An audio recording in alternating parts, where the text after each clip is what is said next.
everyone, hope you can hear me. It doesn't, I think you can hear me. Let me know.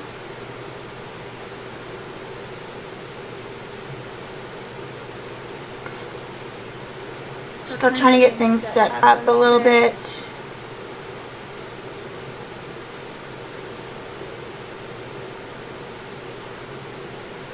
Hey Lindy, hey Chrissy, can you hear me okay?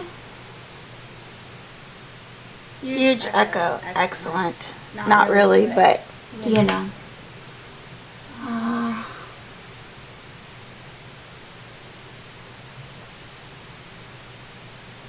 Is that better? Oops. Hey Christy.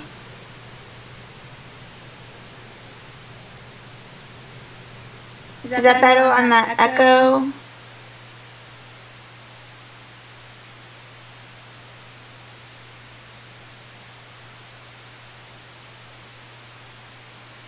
Not better.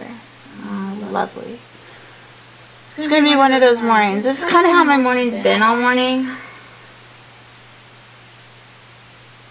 Oh, hold on. I think. Okay. I think. Get that one. Get that one. Okay, how's that? That should be better.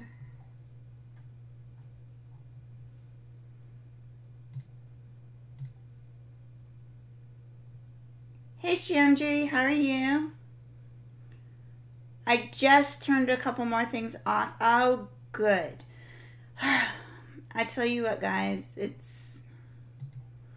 I didn't even know what I was doing until like a half hour ago. So, hey. It's been one of those mornings. Okay, so if I missed anybody, I'm sorry. I think I told everybody, hey. I am going to be doing a leopard, and I'm going to be using graphite because, you know, I just couldn't figure out anything else. Okay, Christy, not a problem. I appreciate that you dropped by real quick. Just head out whenever you need to. So I thought I'd show you my technique of building layers in graphite. I don't know if everybody works in this manner, but I do. I kind of had a little snafu with my outline this morning. I went to etch my whiskers in, and I still had my line drawing on because, you know, why not? So I ended up having to erase all those because they're supposed to be white. So yeah, it is what it is. So I usually start with a 2H, and I'm going to do the background today. I'm still having problems with my shoulder. I started painting last week, and I haven't painted in a while, and my shoulder has paid for it. So I am going to do as much as I can on this background. I'm also not feeling very well today, but I said I was going to do a live stream, and I promised, and I'm going to. Let me start recording. Also, if y'all hear my air conditioner, I'm really sorry. New studio, new problems, and we didn't realize how loud the air conditioner gets when it's on, and it's like really hot up here today, so I had to turn the air conditioner like way down or way up. Yeah, whatever. Anyway, so let's go ahead and get started. I'm going to start in the background, and I usually start with a 2H. And I just start layering, and there's stuff on my paper because why wouldn't there be? And I didn't get my blending stumps, but you know, we'll get all the supplies out eventually.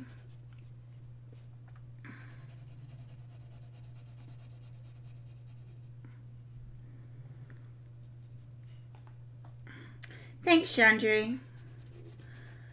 I don't know if it's just being hot up here or dinner last night or whatever, but I'm just, but it's okay. We will get along, no problem. Hey Amy, how are you doing?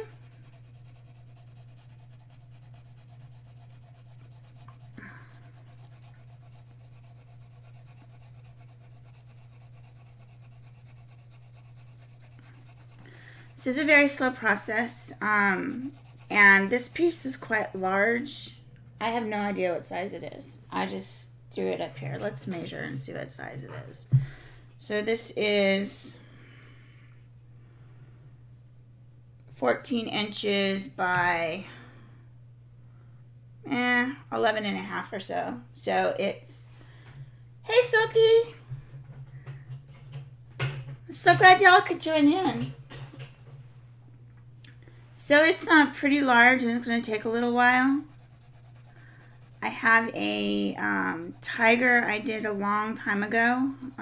It's actually my first animal that I did, and I just wanted to see if I could do cat fur, and I found out that I can. So I've been wanting to do another cat, but I haven't done it. I do have a mashup that I thought about doing, but I didn't really want to work in color today. I just wasn't feeling it, so.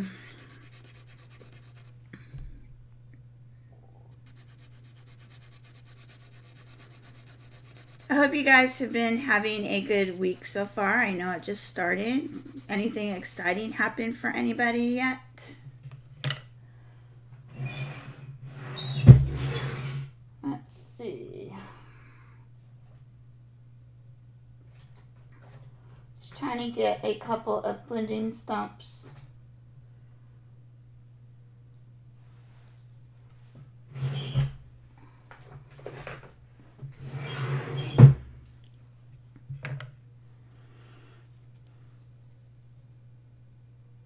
I have no idea what y'all are seeing. You know why? Because I don't have my stream up. Yeah. Who wants to see anyway? Alright. So, to clean my blending stump, I use these sandpapers. I usually start out with a clean blending stump, and I just sand it down. It's not the perfect solution, but it works, so that's what I do.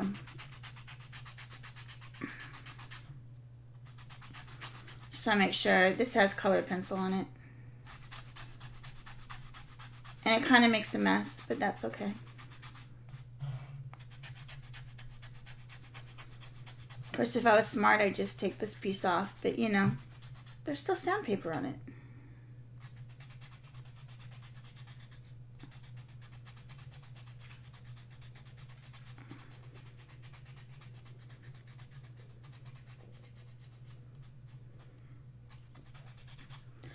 I need to retidy my room, let me tell you. My art room has just... The cleanest it's been is when I did my reveal. Now, it's never been the same since. I have a printer in the middle of the floor, a brand new printer that I haven't even opened. It's been sitting there for, oh, I don't know, 3-4 months. Waiting for the ink in my other one to run out, but apparently that's going to take forever. Okay, now that those are clean, let's see, that's 2H. I take my HB. Now the reason I use my 2H first is to get in all of those crevices. 2H doesn't blend too well.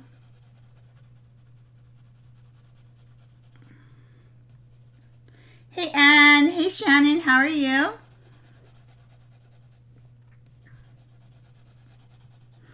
Welcome to the stream. Chrissy has kicked my butt and said I will be streaming more often.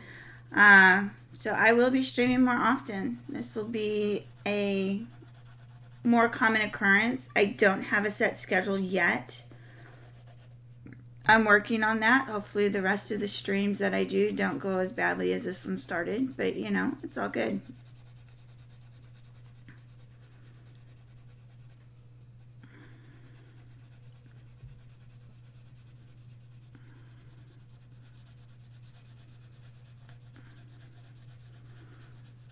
Also, when the air conditioner kicks in, if y'all could let me know if it's too loud.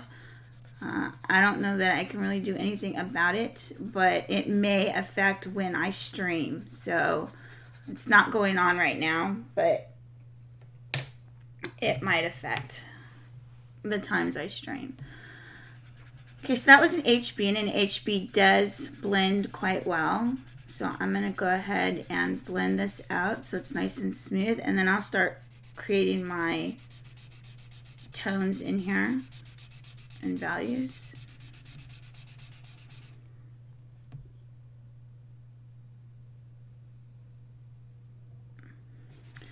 Yeah, well, you know, Chrissy doesn't like to get things done on her stream. She's getting better, though, since she's been having me in her ear and having working streams. She's getting much better, so got to give her props for that one. This is Artistico, Fabriano Artistico, extra white, hot pressed, watercolor paper, 140 pound. I like to use, on pieces that I'm going to keep that are really important to me, I like to use this paper, especially for graphite. It just, it does everything I want it to do. I absolutely love this paper for this. Okay, now I'm going to use my 2B. But for some things, I'll use drawing paper. Some things I'll use, but usually not anything I'm going to keep or anything like that, or that's super important to me.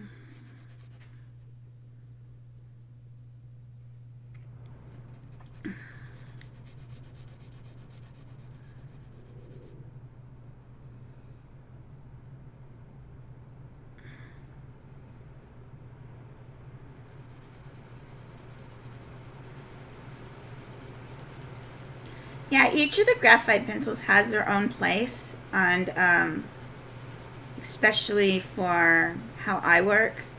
So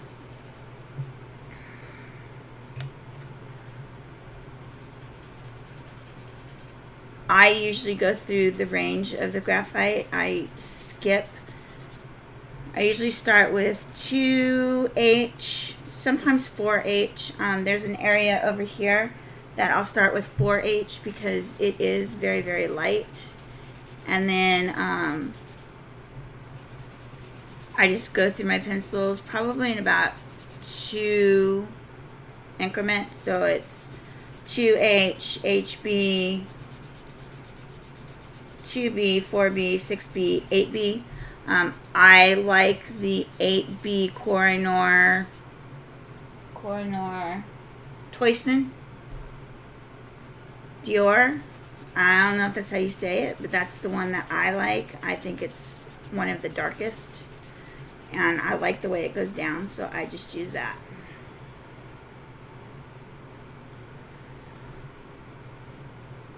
Let's see. Water-soluble graphite is worth a try. Smooth that areas too. Yeah, I have some water-soluble graphite. I haven't played with it at all.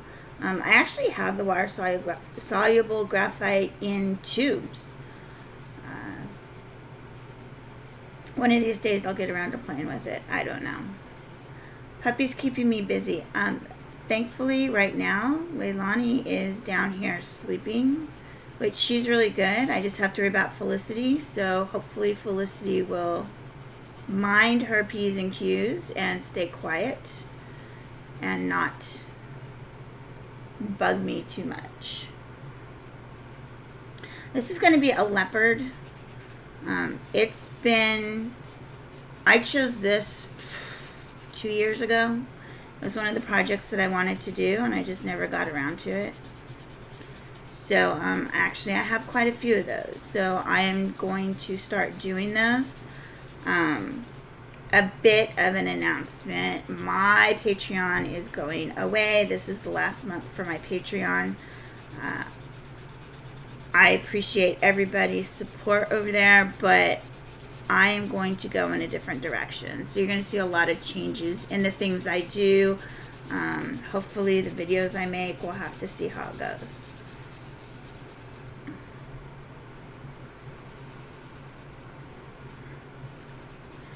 Yeah, let me grab them real quick. They should be right behind me.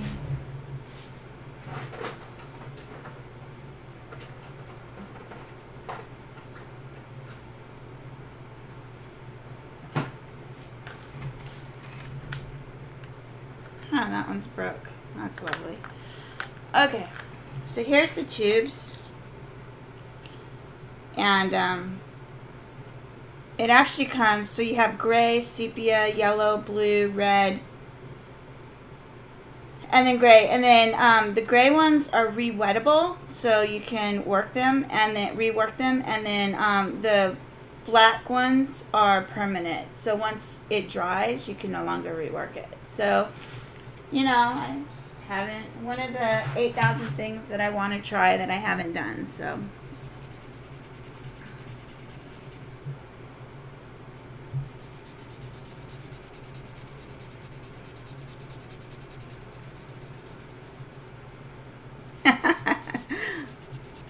The brand name on them is Derwent, D-E-R-I-V-A-N. That's the brand name of those.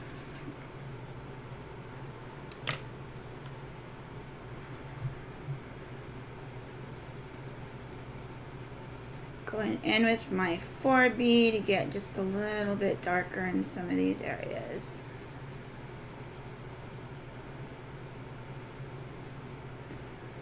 Hi Sammy, how are you?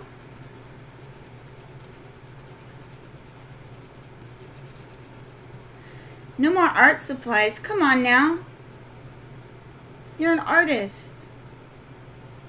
Who says that? Like, what artist says no more art supplies?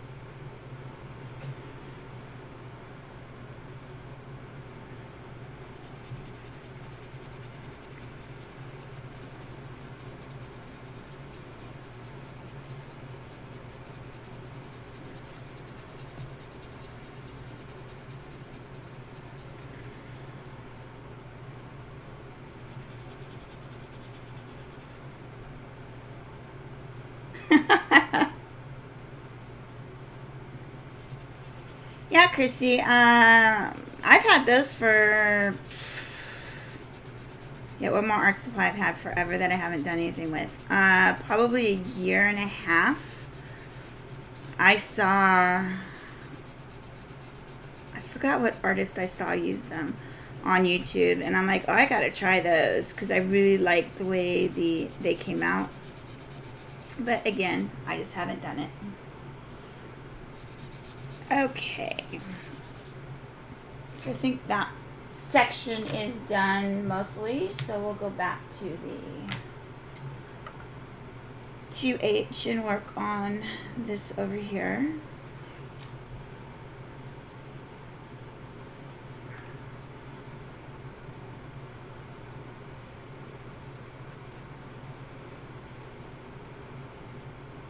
If you guys have any suggestions on projects that you would like me to see, what mediums you want me to work in on stream, let me know.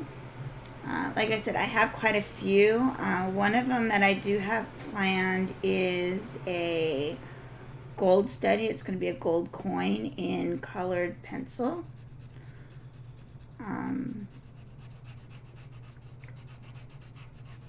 But I also want to work on a few of my personal projects.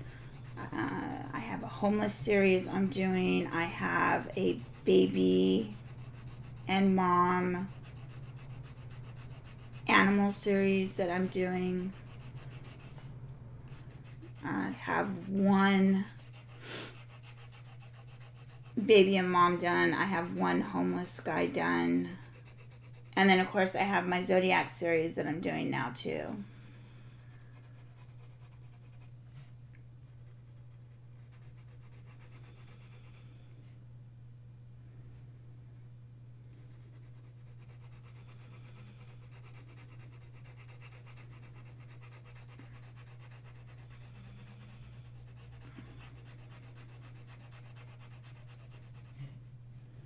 I know. I have a lot of projects. Which is another reason that Patreon is going by the wayside. I just spent so much time editing videos and stuff like that, which I don't mind too much, but it's very time consuming. And I would take probably almost a week to do a project because I do real-time voiceover. And then I'd have to go through and edit it, and editing depends upon how long the video was. It would take me almost, not quite twice as long to edit. So you're talking about 2 to 2.5 weeks of my month was just on one project for Patreon. So it was a hard decision, but it's something that needed to be done.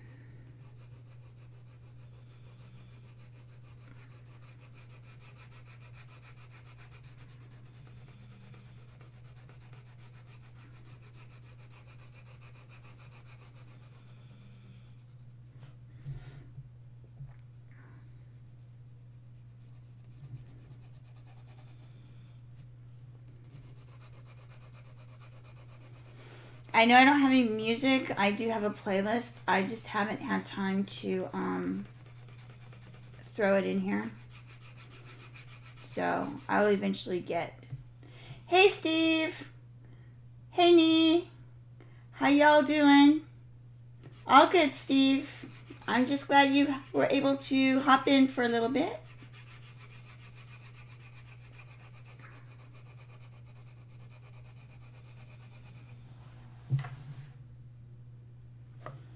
It's a lot of work, and like, I knew it was a lot of work when I started, but I had no idea what I was in for. And not that it's a bad thing necessarily, but I'm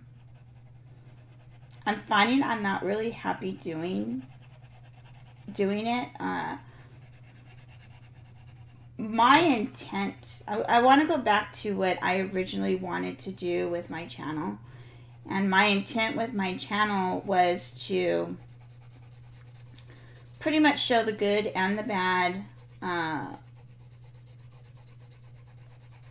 the growth, all of that. It's something that you don't really see a lot.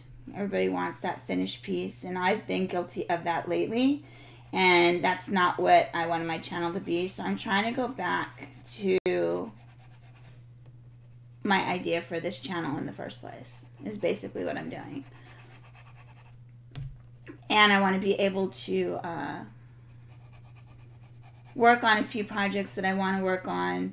I'll probably be doing Twitch streams as well. That is my plan. So, hey Janice, how are you?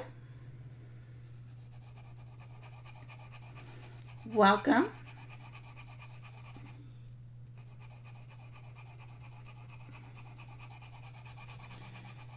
So I'm kind of taking a different direction. I'm still going to do tutorials and things like that, but I'm going to do it here on my channel instead of Patreon.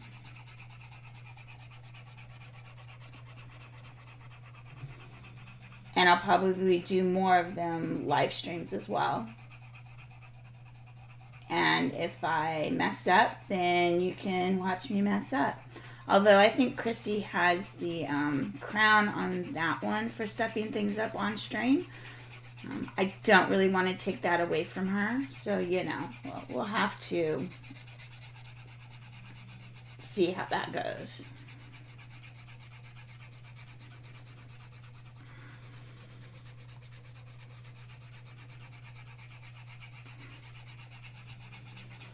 And I'll work on stuff off stream as well. So it's going to kind of be whatever I'm working on. I thought about doing my painting on stream, but I can't work on it because of my shoulder. So I thought I was doing good yesterday, and then I did laundry and found out, oh, it's not quite good.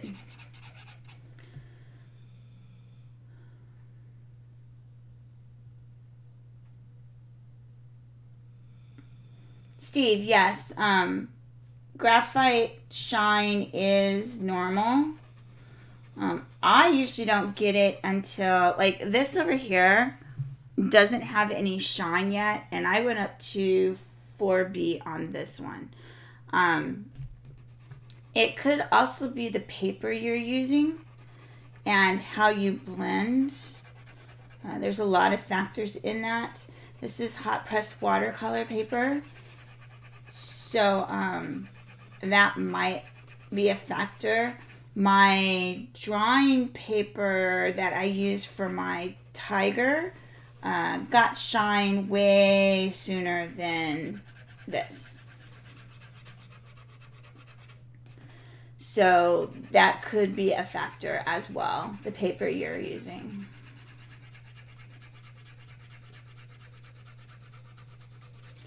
But don't forget, when you're blending with like a blending stump, you're basically buffing the graphite.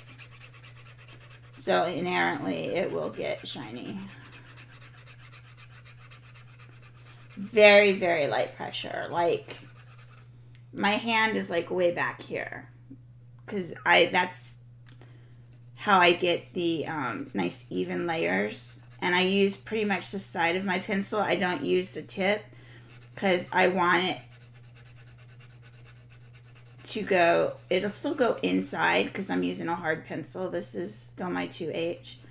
It's still a hard pencil. But I always use very, very light pressure. Way to stay not out of the leopard.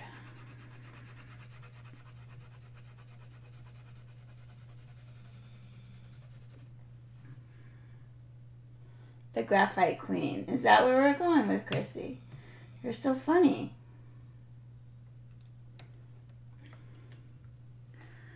Okay, I'm going to jump over, instead of going to the HB, I'm going to go to the 2B.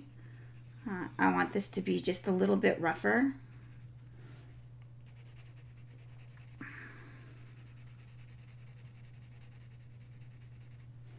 Hey, anime artist, how are you? Good morning.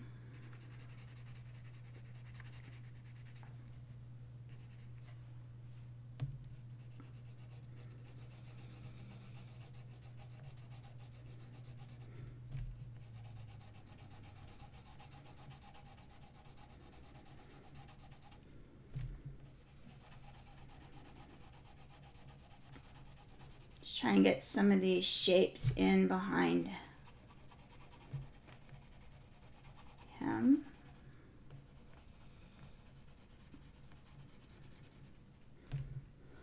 Usually I have to downsize what I'm doing in comparison to my reference, but for this one I have to upsize it, and I have to keep remembering I have to make it larger than what's on the screen.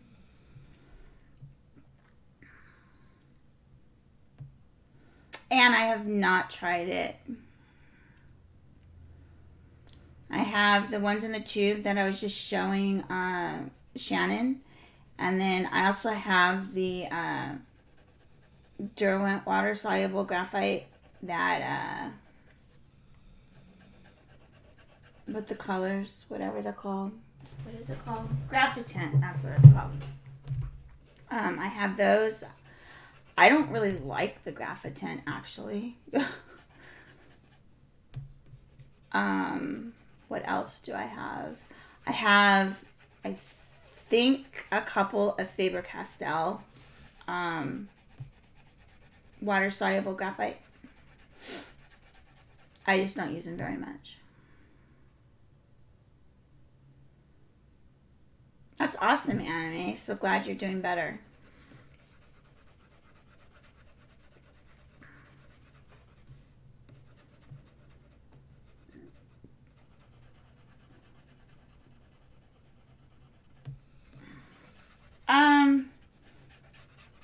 You know, I really don't know what I don't like about them. I don't like the way they feel. You have to add water to them, which is fine in itself, but I don't know. I haven't really played with them that much, but the little bit I did, I'm just like, I don't know know about this, so.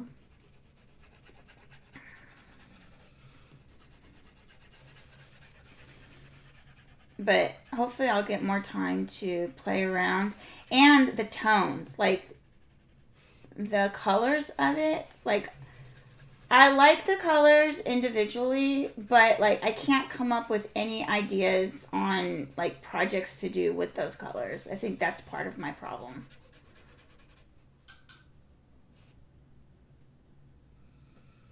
Yeah, I think so. Hey Oksana, how are you?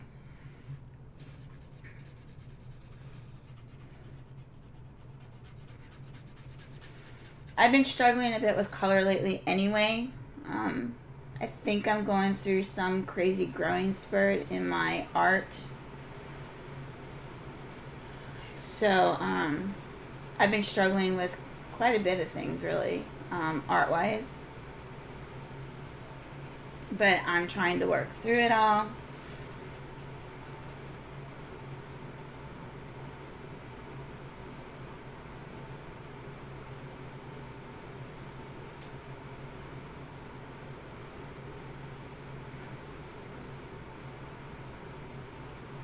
Awesome, Anime. I can't wait to see it. Send it whenever you can, and I'll take a look at it. Video live stream subject you can do. Are you talking the water-soluble graphite or the graphitant, or...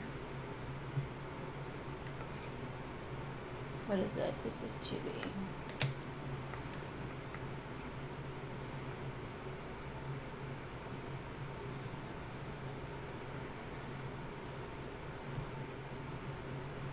Okay, I'm going in with my 4B before I blend this time. I want to be able to have enough graphite on here to move it around.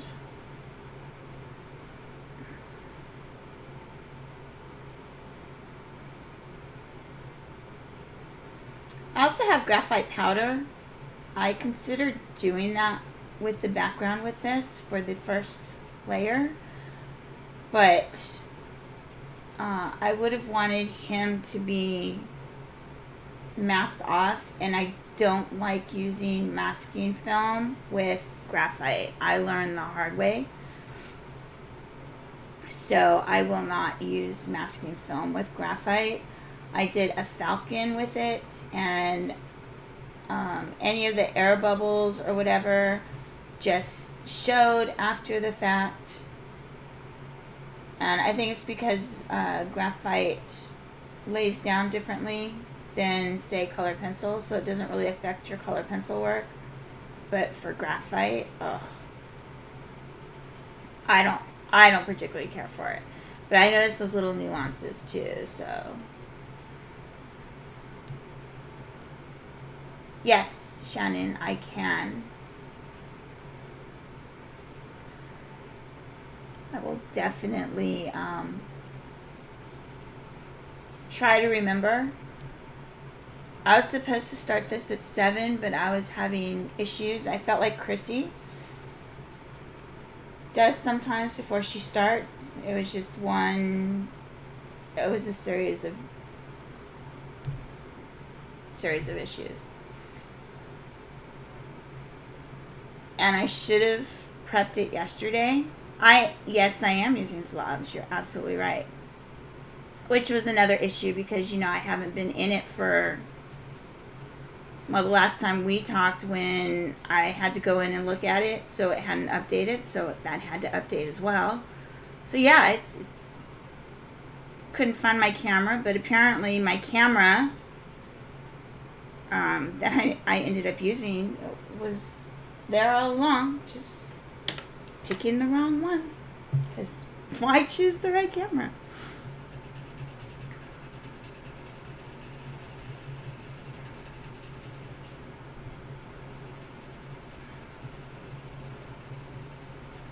So I'm taking these dark areas here and I'm bringing them into the lighter areas. So I have the graphite on my stump, and then if it's getting too dark, I'll flip it over so there's not as much. So now I have a nice gradient going on and it blends out really nice. And I typically work in circles when I blend out. There are exceptions, of course, but for the most part, I blend in circles so I don't get harsh lines.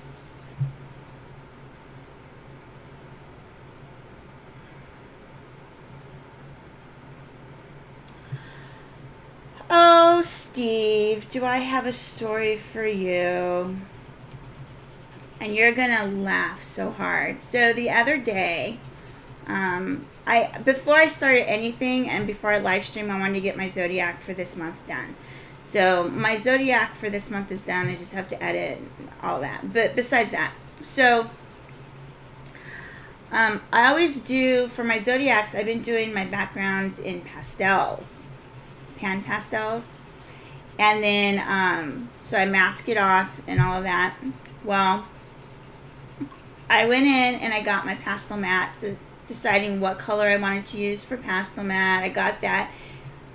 And it was the right color and the right size. And I'm like, that's weird. But it was already cut. Didn't have to cut it. Didn't have to do anything. That was awesome, right? So then I'm transferring my line drawing and all of that.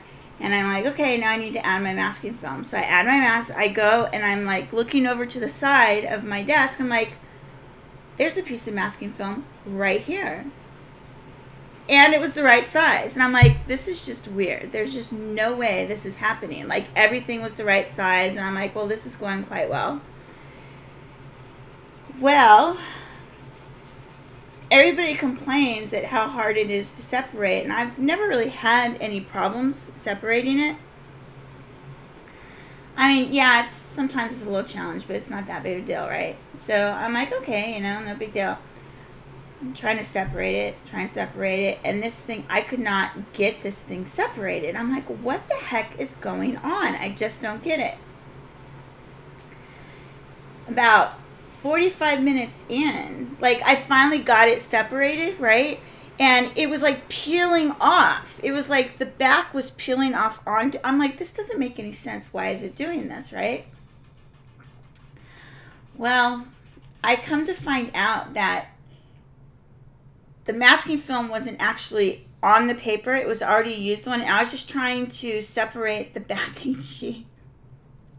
So I'm like, I spent 45 minutes trying to separate the sheet I pulled off my old one and just never threw away. I'm like, are you kidding me? Yeah. So I feel your pain. However, comma, just make sure it's not one you've used. It was, yeah, it was. Sometimes your art supplies just make you feel ridiculous. And that was one of those days. Yeah, I figured you'd get a crack out of that, Steve. That was just one of those days.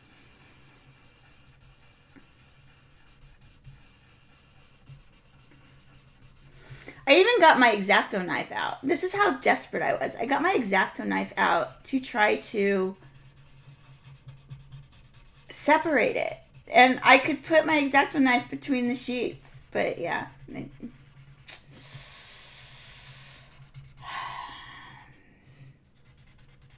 Artist problems and struggles, they are real.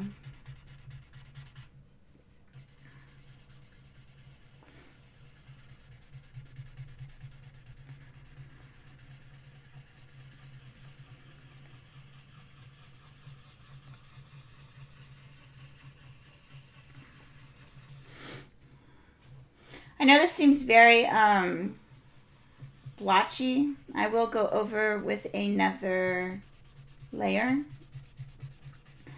But I like to blend in between. Make sure I don't have any white dots. Get a nice layer so I can judge the values and make sure that it's the shapes that I want in the end.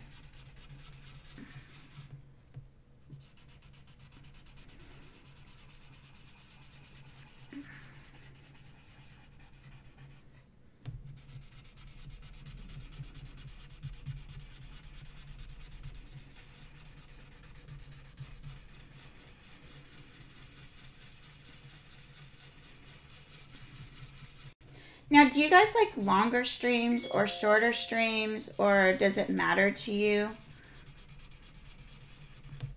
When I sit down and work, I like to literally sit down and work for hours. So, would y'all be interested in just like coming in and out? And if it ends up being like a 3, 4, 5 hour stream, is that fine with you guys? Or do you prefer slightly shorter, like 1 to 2 hours, and then go from there? I really want to get your feedback. Long, short, any. Well, yeah, I know. You stay up all night, so it doesn't matter for you, Chrissy.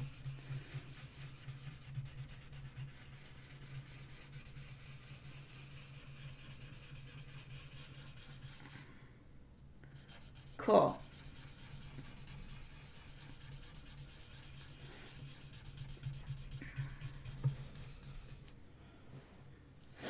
Okay.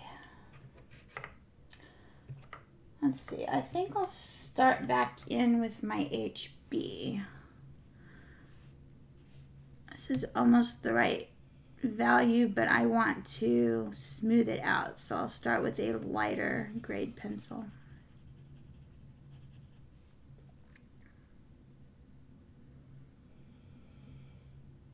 Sweet.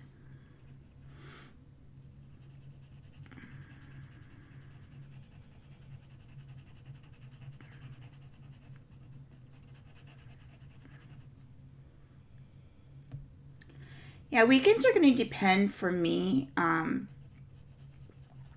Chrissy does her streams her Sunday, which is my Saturday night. And of course, as you know, I'm always on her streams. And I don't want to stream when she's streaming.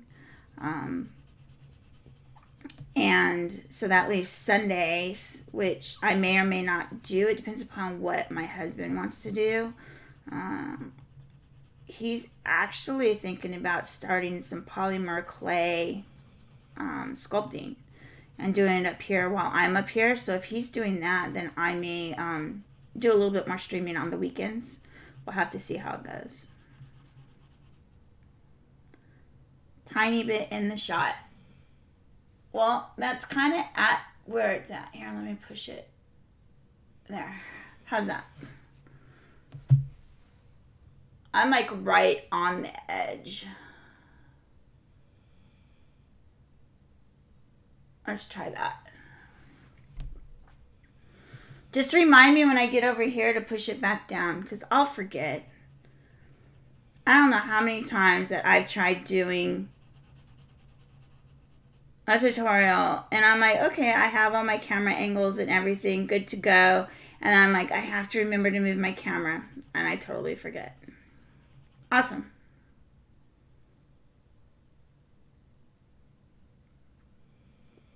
Okay, Oksana, not a problem. Like I said, I'm going to kind of be all over the place when I stream, especially right now. As far as days and times, it will never be when Chrissy's streaming. But we might tag team here and there. And maybe I will do a stream either just before her or just after her. Just to, you know, keep things going or whatever. So there may be tag team streams like that on the same days. I don't know. We haven't really discussed that. What do you think of that, Chrissy? Just thought I'd throw that out.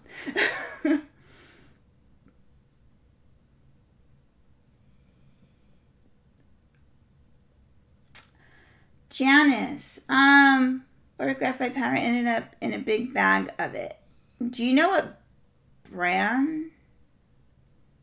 It's not an art brand. Where did you order it from? I mean, graphite, you send, unless they added something to it, because some places will, but unless they added something like non-archival to it, then it should be fine. Because graphite typically is graphite. It's just the amount of clay versus graphite and binders. Some are better than others, in my opinion. I'm kind of a graphite snob, so I'm very particular with my graphite. Some artists will say there's no difference between the pencils. Yes, there is. And I'm very upset with Derwent because these pencils that I've gotten lately are just horrible. There's no, I mean, they're horrible. I don't like them. Amazon from Onoxia. I think it's industrial. You should be okay.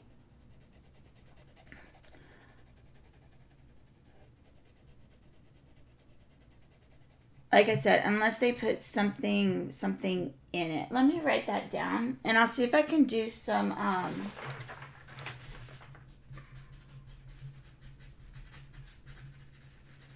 research and see if there's anything in it that would not make it archival.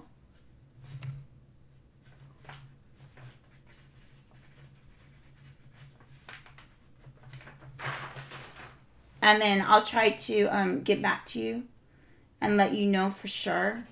But again, you shouldn't have a problem with it. Graphite, I mean, it's a number 2 pencil, you know, so. Well, it depends upon what I'm drawing, actually. If I want my graphite to move a lot, I do like the Derwents.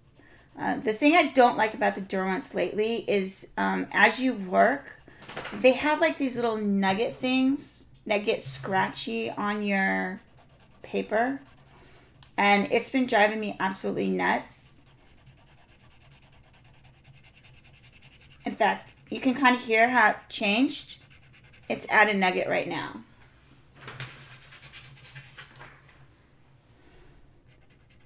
Oh, you're killing me. So you have to either flip it over or whatever and hope it comes off. It drives me nuts. But if it has to be something that moves quite a bit, I do like the Derwents. For my darkest, if I stay within the graphite and only use graphite, then I do like the Koh-i-Noor Toyson Dior. Like I said, I don't know if... See, that's what I'm saying. I'm not the only one that feels... And, you know, I have a lot of graphite pencils. Don't get me wrong, right? Because I've been on a search for some decent graphite, but I'm finding that I like certain pencils in certain sets now. That's how bad of a graphite snob I've become, because it's like, well, this one doesn't move as much. I had one, it's a set that I just got, and it's also my major complaint with the Koh-i-Noor too, is they are too soft. I used a 2H in this one set, and it was like using a 3 or 4B at the lightest pressure. And I'm like, how is this even a 2H? So there's no standard.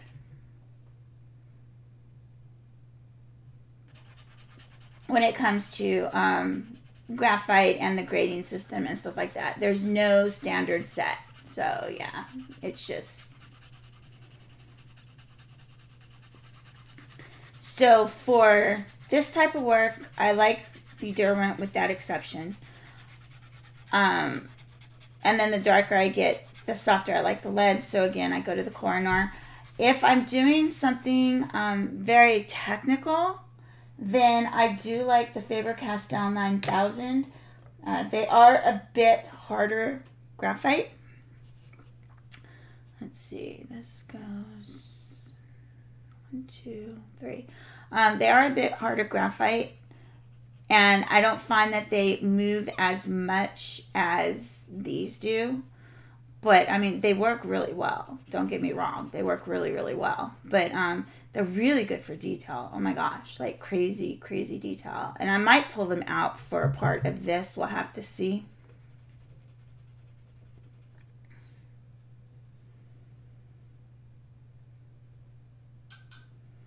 I use the 8B.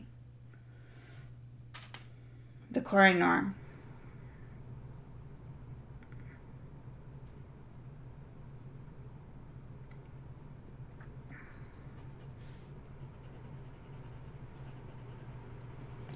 But overall, the Koh-i-Noor Toyson is very soft. Just all the way through their grades, it's very soft. A lot of people like the Huni, the Mitsubishi Huni. I have those. I'm not a huge fan of them. I'll use them, but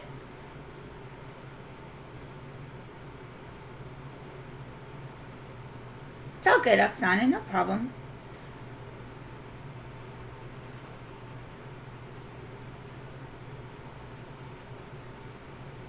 As long as we can decipher it, that's all that matters.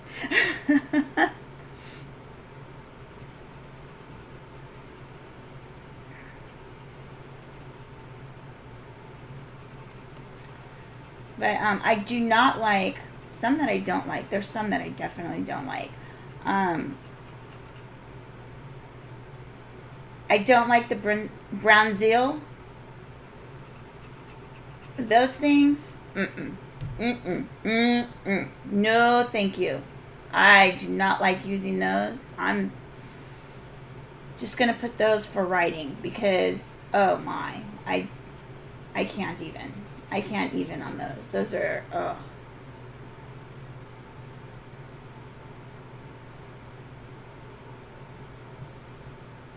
Go for it, Steve. See, because, you know, everybody has a preference. And these are just my preferences. I've done enough graphite, and, you know, people say, oh, well, I don't like the shine of the graphite and this and that.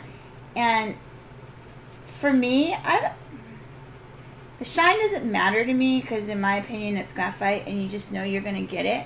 And some people don't like it, and that's perfectly fine. But again, it's all personal preference. There's no right or wrong answer. Some people are going to like the Brunzeal. I don't like the Brunzeal at all. At all. Like, they are my second worst pencil I've ever tried. My first worst is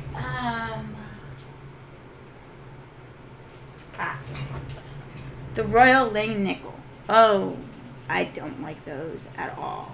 Not even a little. They're kind of in between. I think they're fine. The Generals. I don't dislike them as much as I dislike the Brunzeals and the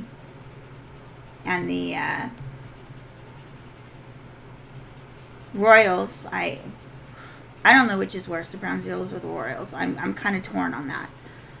But the Generals is a perfectly good pencil. If you're not sensitive to how it lays, you know, as much as I am as to how it lays down and the minor nuances, then go for it. I'm very sensitive to the different, like, even with colored pencil, different colors lay down differently and have a different feel, and I'm very sensitive to how that is. Done an EB pencil yet? EB?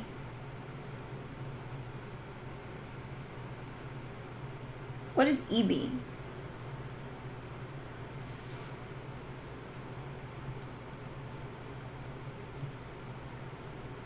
I've never even heard of an EB.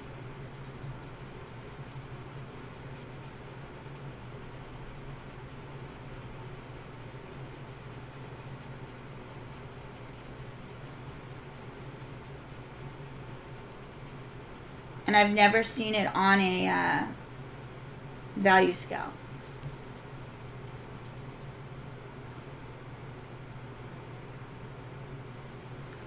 So the minor differences is essentially how far it moves or how far it doesn't move and how it feels when it lays down. Sometimes I feel some of them are a hot mess when you start laying it down and start moving it. Sometimes, and it really comes down to the amount of clay versus graphite versus all of that. Also, it drives me nuts when you pick up a 2H and it works like a 2B. Now, that could be because I'm used to the grade of Derwent and Faber-Castell. I'm used to that grades of 2B. So when I go to something that, I'm sorry, 2H. So when I go to another 2H and it's almost as dark as a 2B, it just drives me nuts. Absolutely nuts. But, I mean, it could just be, you know, getting used to that particular pencil. But when all the pencils just do that to me, I'm just like, eh. So it's hard for me to judge what pencil I need for the different areas just because I'm used to the ones that I use. Again, personal preference and what you're used to. Now, I think just get rid of these little nuggets, then I would probably stay true to Derwent for most of my pieces, but they don't. And that's basically the major differences for me. And I think, haven't really thought about it much, and I might do a test on it to see, but some may shine a little bit more than others earlier on. I don't know. I haven't really paid that much attention to it. So that might be something to consider. I'll have to look into that. I wish I could say it was in my batch, Chrissy, but I cannot. I have gotten different pencils at different times from different, not manufacturers, different suppliers, just to replace the ones I had. And it seems like every time I get new ones, the newest ones are even worse than the previous ones.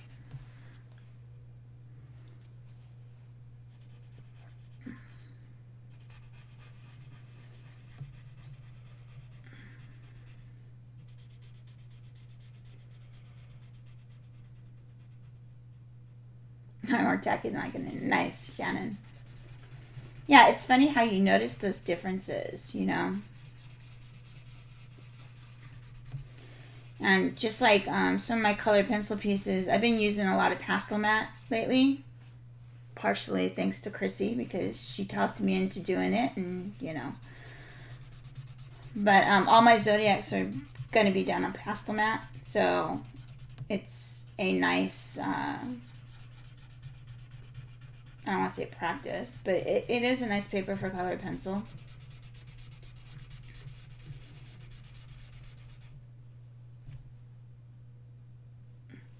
Yeah, I thought about doing a review, Steve. Lord knows I have enough pencils. In colored pencils and graphite. But, you know, again, it's personal preference. But I have definitely thought about it. I have a great how to make a gradient chart and what the different ones mean. I'm not really super happy with that video and the way I did it, and I've had ideas, so I'll probably end up doing another one eventually. But definitely something to keep in mind. I have a whole list of stuff, so and I believe that's one of them on there.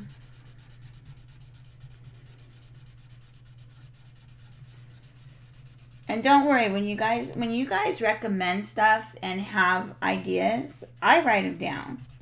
And I keep them in mind for future tutorials. Like if you're looking for specific information, I keep those in mind too. And even Chrissy and I have talked about doing certain live streams, like when we do our co-streams together. We've talked about different subjects we can do as well. And we bring some of those in. So by all means, be sure to throw those in. And we do take them into consideration. It may not be done right away, but it has not fallen on deaf ears. I can guarantee you that.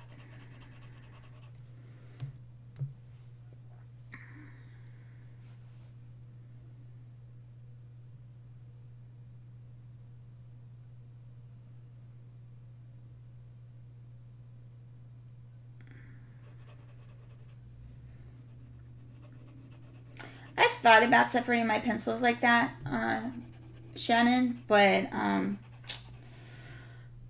don't know. My OCD kicks in and I just can't. I have them by brand, and then each brand in order. And I've seen people, you know, just throw all their yellows together. I just can't. I can't. My OCD won't let me.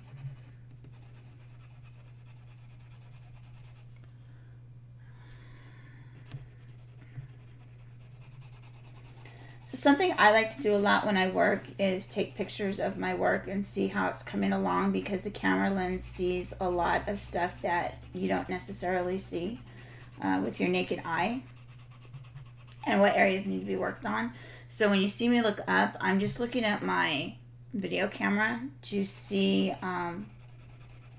basically how my values are looking, and then when I get closer to finishing the different areas, then I go in and get my phone camera and I'll take pictures and see how they look that way. With watercolors, and to a lesser degree, the pacify and fill is more important than the color shade. I agree with that to a point. I have watercolors, especially. I mean, watercolors. I have, what do I have? Is it Winsor Newton? Yeah, Winsor Newton. I think I have Winsor Newton. I have the Winsor Newton half pans. And, I don't really like the way they go down. I like the way that the St. Petersburg goes down. I really like those. They're so creamy and so smooth when they go down. I absolutely love those. But I mean, it depends upon what you're doing too. We're back to personal preference and for the appearance that you want.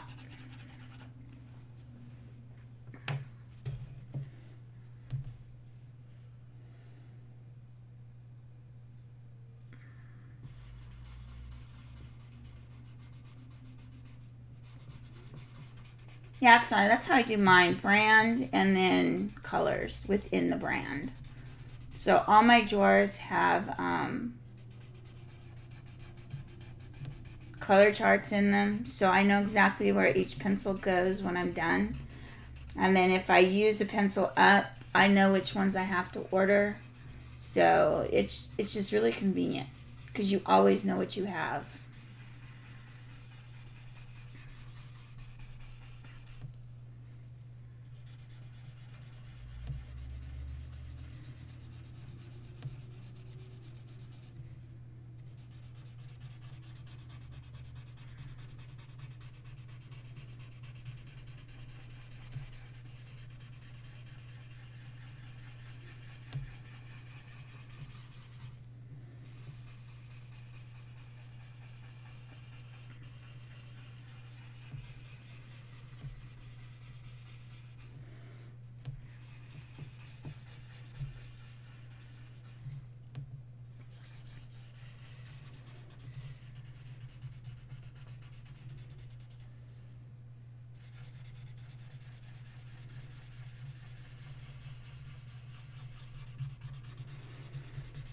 Okay, so for before I completely blend this out, these are pretty dark over here. So I'm going to start, this is a really light area here. So I'm going to start putting some value down in here. That's pretty light. I don't want to get it super dark.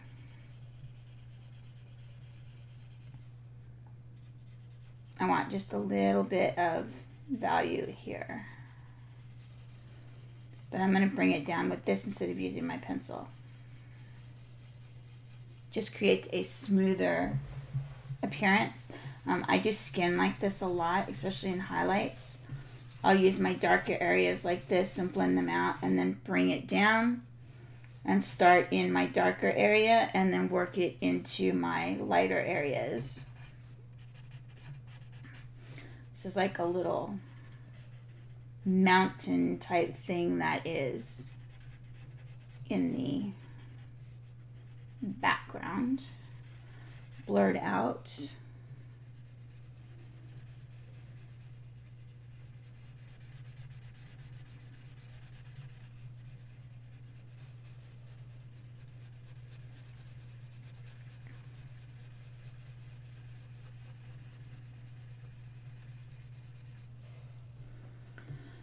Steve, this is going to be a leopard.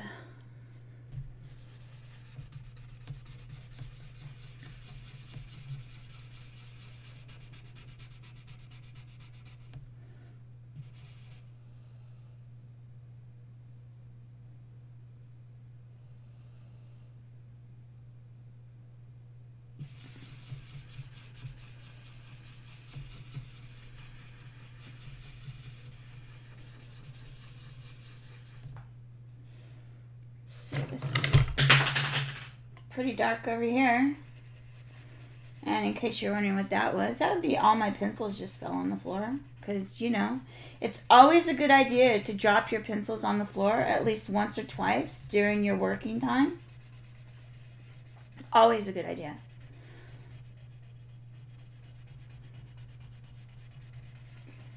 And I say this because I do it like every time I work.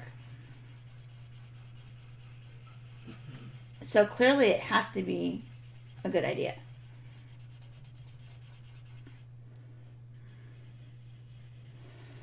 All good. You know, it is what it is. Nothing you can do about it.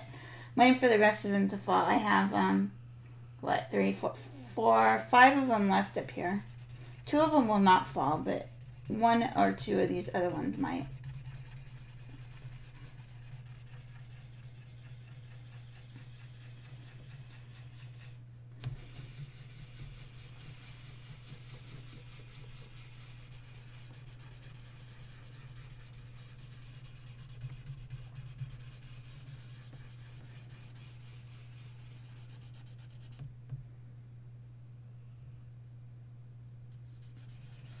They do lay down pretty evenly, the Color Soft. The one thing about the Color Soft that I don't like is OMS. They do not play well with OMS at all. So you have to be really careful with them. I have not gotten them to where I like them with OMS at all. I have yet to be successful with it.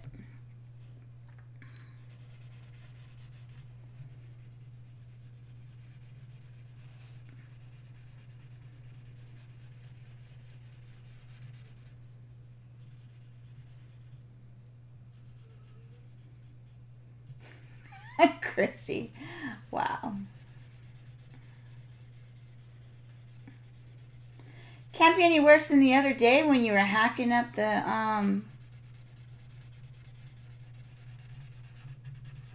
that poor brush.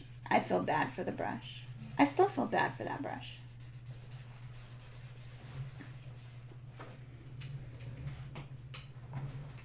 Okay, gotta get the pencils.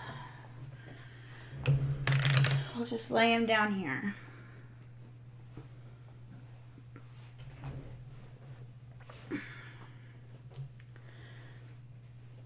I wish it has something to do with luck, because I would be like the luckiest person ever.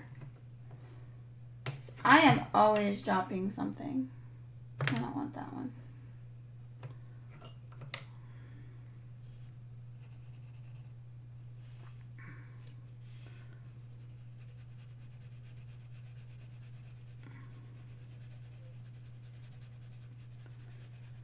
Kind of this halo line here I want to get rid of. So just blend it on out.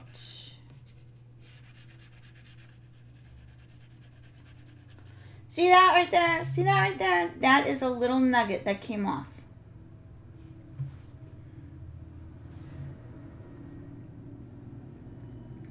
No, Janice, she did not cut a brush. She hacked a brush.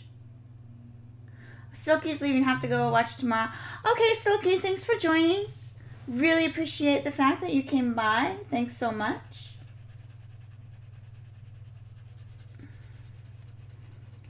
There was no cutting involved. It was, yeah.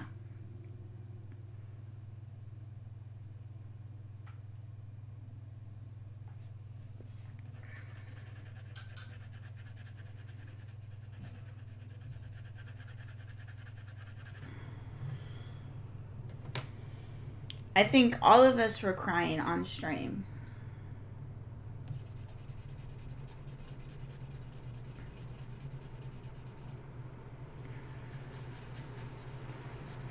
Yes, Chrissy, as long as you get the texture you want, that's all that matters.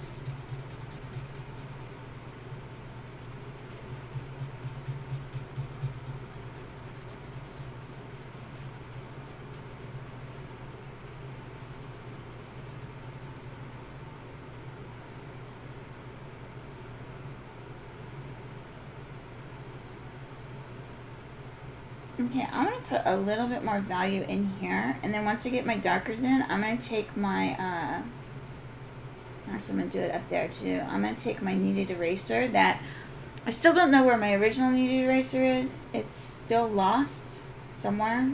I don't know where. And I'm going to pull some highlights out. Oh, Janice, that makes me sad.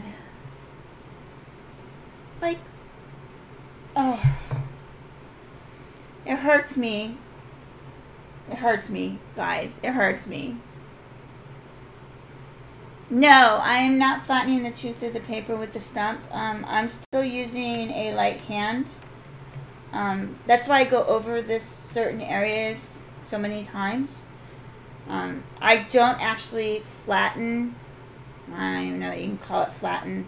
When I go in with my dark 8B, that's when I start putting in more pressure, because if I'm going in with my 8B, then I want it like black. So on my portrait of my child that I did recently, that I just released last Monday. I had to look and see when it was. The background is pretty slick. On the very, very dark. But for the most part, see, I can still layer. This is a 2H. And see, I can still layer. You can see where it's still coming off. So the tooth isn't flattened.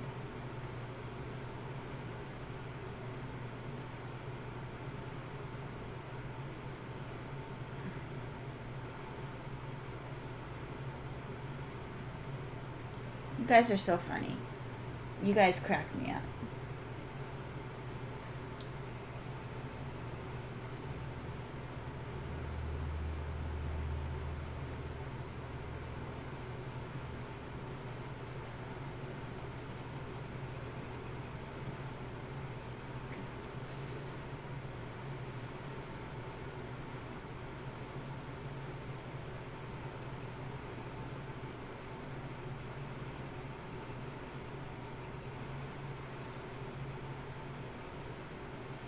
Pretty much everything I do, I try not to flatten the tooth of the paper until it's absolutely necessary. Since I work in so many layers. And you know what's interesting about that is when I did my falcon, I actually flattened my tooth of the paper way sooner than I should have, which is one reason I struggle so much getting that thing done. But, there's actually quite a bit that, oh, hey, I didn't know there was chat over there too. Huh, interesting.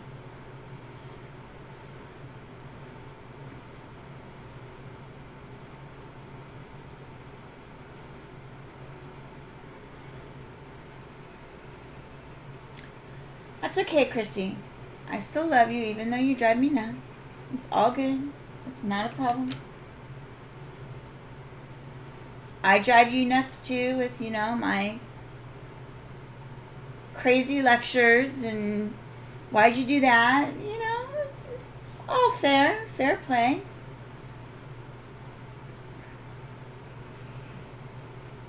trying to get some random shapes in here to make it look like a rock mountain thing. I don't know what this is supposed to be, but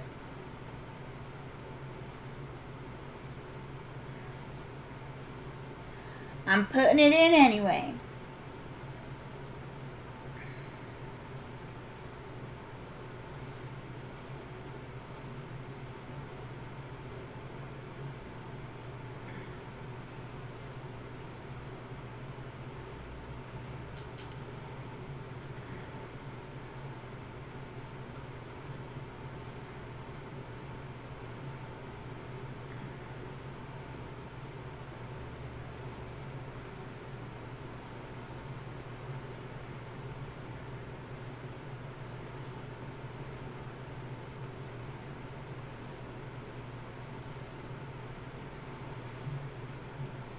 "70 comments? That's like, your phone must have been going off, Shannon, like off."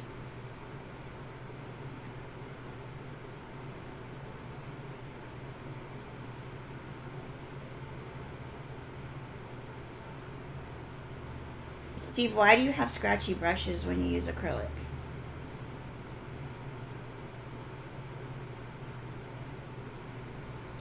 My painting that I'm doing right now, where are all my brushes?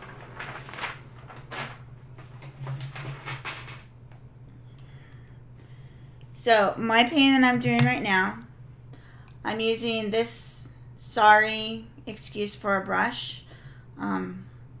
Yeah, I need to get a new one, but you know, it's better than some of them I have. And then I'm using this round brush. And then for fine detail, I use this liner brush here. And then for when this one's too small, I have a slightly larger round brush.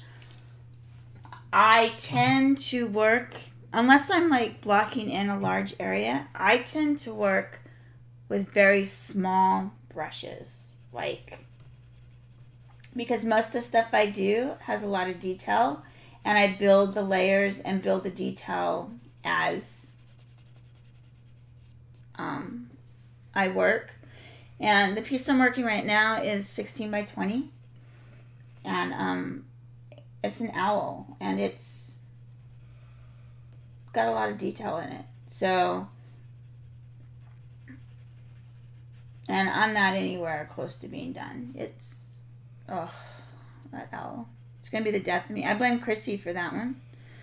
It's the mixed media one we started last year that I haven't been able to have time to finish. Yeah. That'd be the one. And so I finally have a little bit of time. So I was working on it, and then I messed up my shoulder working on it, and it's just been long brushes to signing your name. I saw one called Monogram.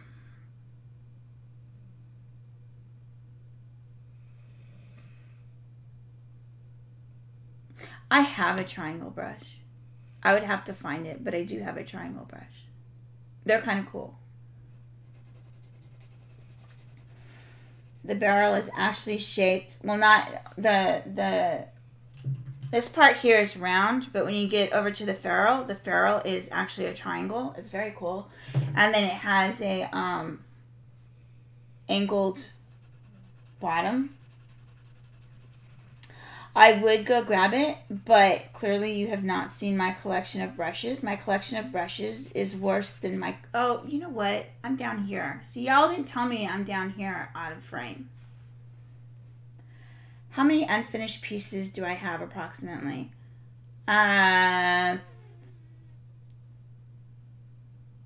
3. 2 acrylic, and then this one that I just started. I tend not to start another piece until the other ones are done. I don't have scratchy brushes, but I'm looking for a brush that the hair holds the paint but is stiff enough to apply for extra fine detail. Still wonder about getting synthetic hairs. Mine are all Taklon, so they're basically synthetic.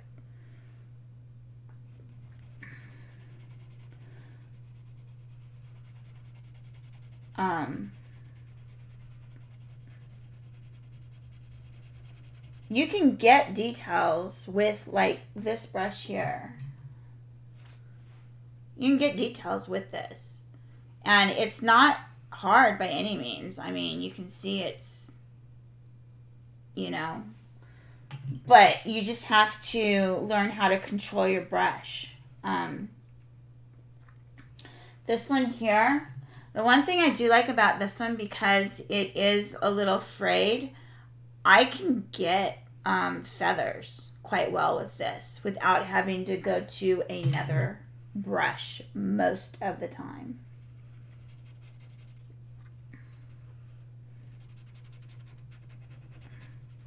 I know this looks like a hot mess, but I'm okay with that.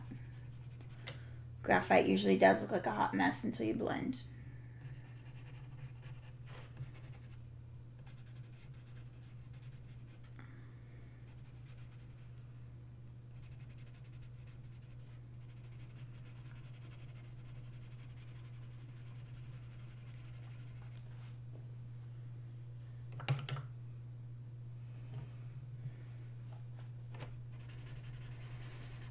That post was the one about your comment about critiques or whatever. I saw that.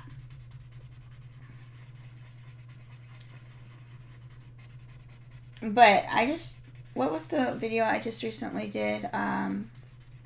Circumstance or whatever the name of that video is.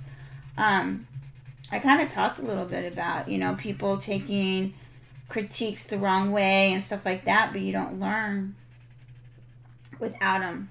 So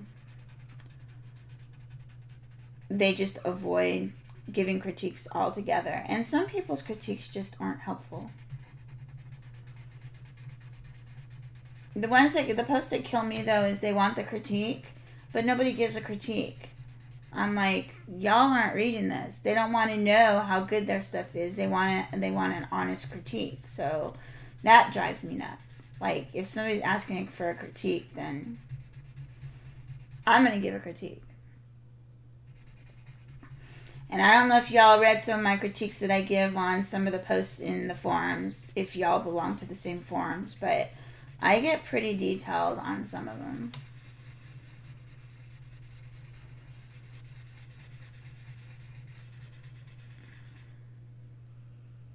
See, that's what I'm saying, Janice. Exactly. I mean, if you're asking for a critique, you know, can you please, you know, suggest anything? Oh, this looks nice. Well, that's not suggesting.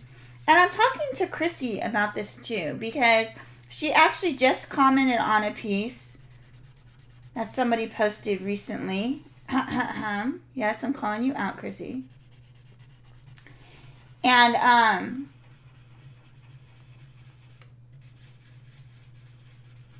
she just made a comment, which is fine, but at the same time she asked for a critique, but Chrissy doesn't like giving critiques. Chrissy, why don't you like giving critiques? You should tell everybody why you don't like giving critiques. I am not afraid to give critiques, and I always say that it's, you know, this is my opinion. Because everybody does have their own artistic eye, but nobody learns anything if you don't share what you're seeing.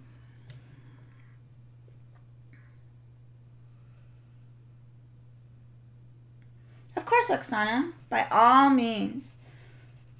You're always welcome to send pictures to me of your work, and I am more than happy.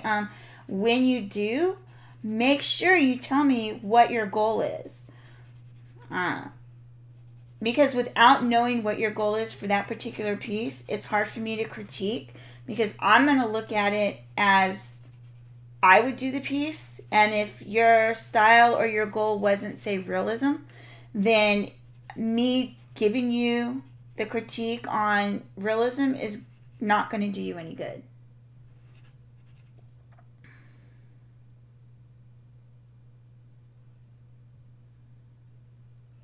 Wow, that's crazy.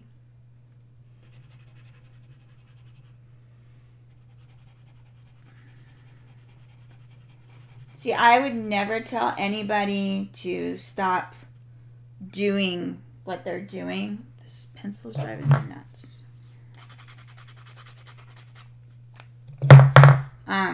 Just because it's not my style, right? And trust me, I've seen some people that I'm like, what are they thinking? And Chrissy knows. And she's like, well, you know, but,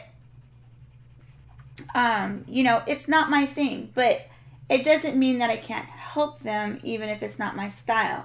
That's why I always need to know what your goal is. Like, if your goal is realism and you are so far from realism it's not funny, then, yeah, you're listening, but you're not typing. Why do you not like giving critiques?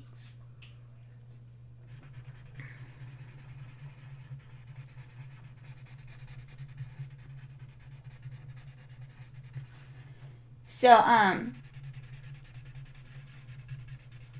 that's why I always need to know, you know, and again, if they haven't put in the comments, you know, I'm going for realism, how can I make this look more realistic or something like that, I typically ask, especially if there's a question as to, is it supposed to be realism or what, then I always typically ask, what was your goal for this?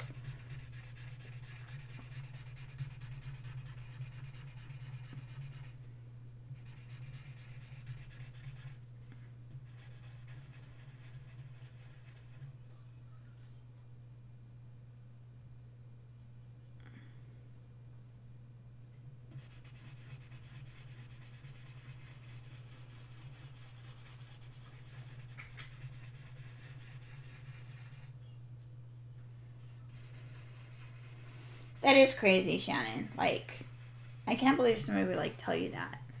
Like, well, I can't say I can't believe that. I can believe it, because people are that way.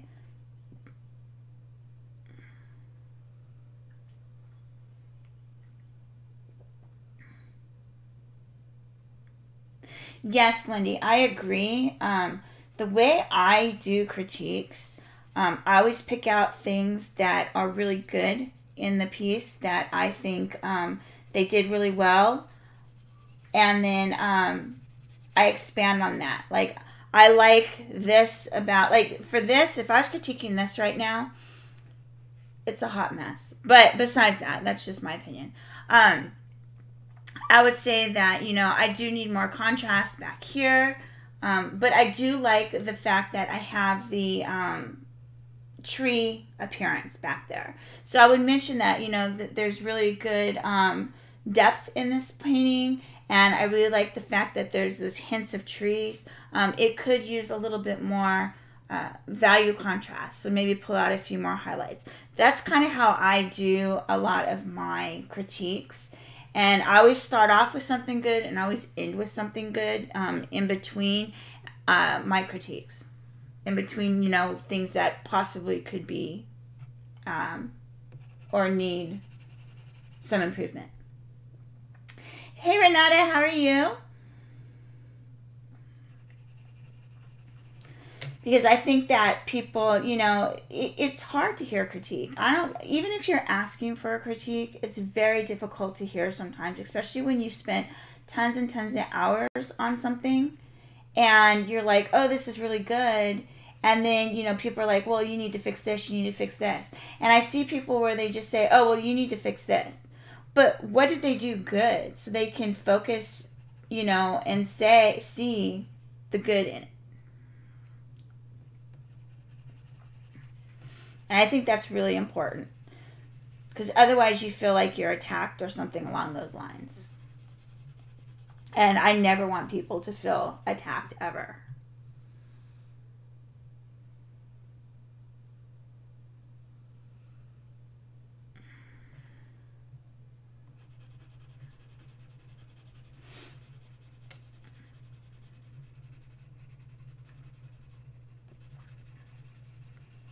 But again, I won't give critiques unless I'm asked or they put it out there and I feel like I have something of value to give a person.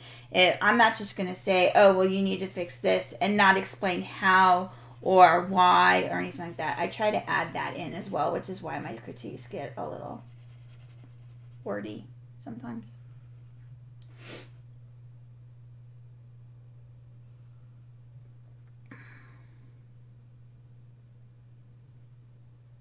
Exactly. That's exactly right, Oksana.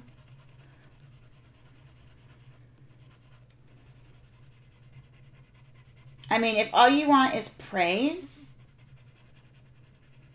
in my opinion, then, you know, my mom can tell me how good something looks. I mean, not that I believe her, but, you know, she can tell me how good oh, that looks really good. Well, great, but that's not what I'm asking.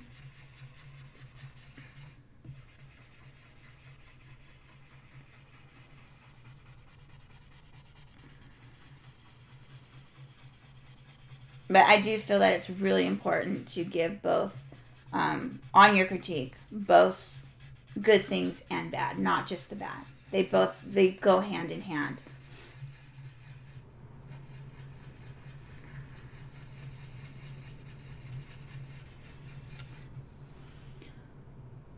Okay, this is still looking like a hot mess, guys. It's always fun.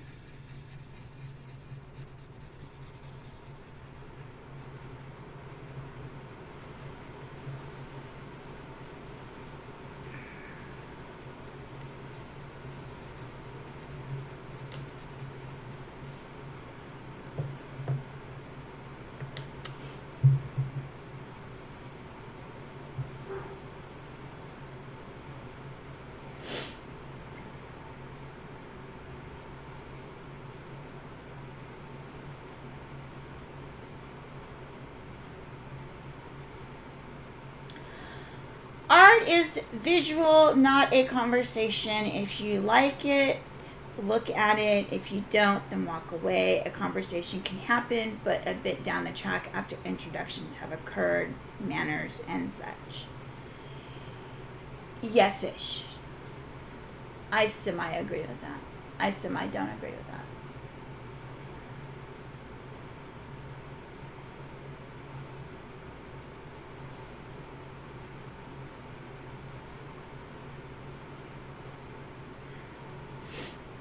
Steve, yes-ish. I sort of agree with that as well. And I sort of don't agree with that. Goes back to my video that I just recently released.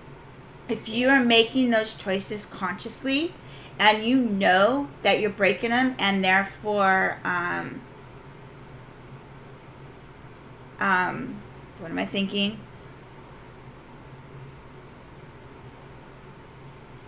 They're conscious decisions. I have no problem with that. I start having problem with it when they're not conscious decisions and you start doing the things because it's an accident or something like that. That's not to say that you don't learn things when accidents happen, because you do. But if it's a stylistic choice, that's fine. But if it's something that you just did because you don't know any better and you haven't practiced certain things, then that's when I start being like, well, does the person know that they're doing it on purpose? Are they doing it on purpose? Or is it just because they don't know any better? Two totally different thought processes.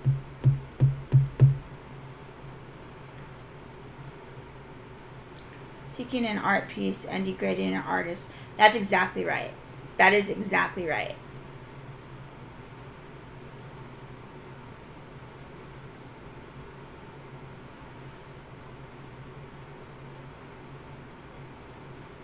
Exactly, Anime.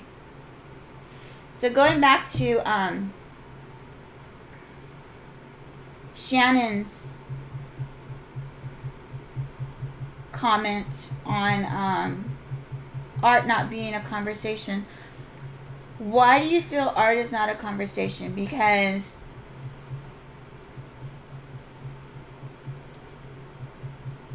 it's actually a conversation that the artist is trying to have with the viewer. So it kind of is a conversation.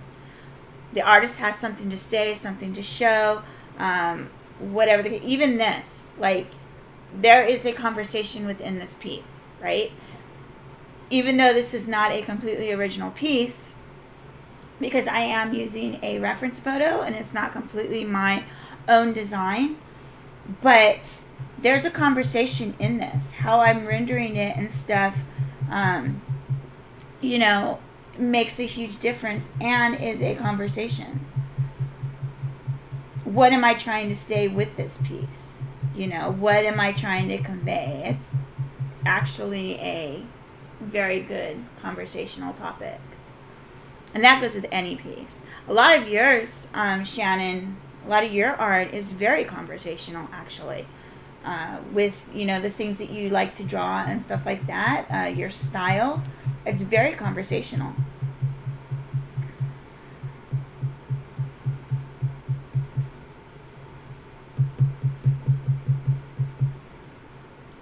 Just pulling out some highlights, trying to get some more texture in here.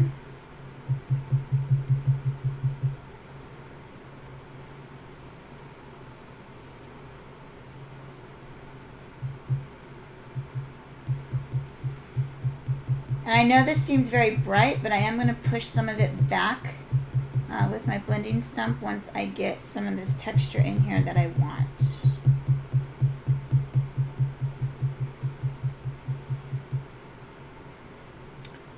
This one, I don't know. I think it's Prismacolor kneaded eraser. I really don't know. I have a whole gamut of them. I have this no-name one. This one is Generals. This one is Prismacolor. This one is Prismacolor. So it must be Prismacolor. So I have a lot of those. And I have another whole thing over there with a bunch of kneaded erasers too. So I think it's Prismacolor. These are the ones that I got when I first started. I mean, clearly I have a lot. When I first started art, and I don't go through them very often because they last forever. I've only had to throw away one so far. And that's just because I was using it with charcoal and pulling out a lot of highlights. And it just got unusable and it wouldn't knead anymore because it got all hard.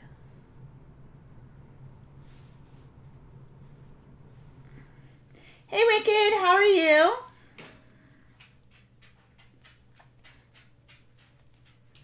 Wicked, yes, this is going to be a leopard. Today I'm doing the background. Not sure if I'm going to work on it off stream eventually. We'll have to see. But it is going to be a leopard. But I want to get the background done today. I knew it would take me a while. So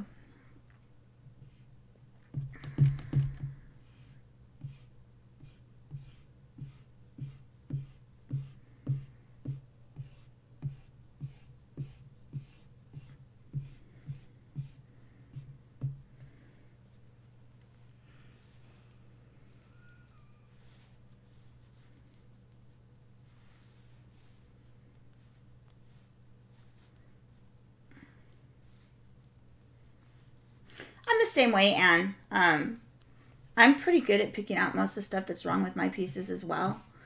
In fact, you can ask Christy. I finished a piece, the nightmare of a piece. I finished a piece a couple, 3 weeks ago, and I said, this piece is horrible. And I said, here's what's wrong with it. She's like, exactly.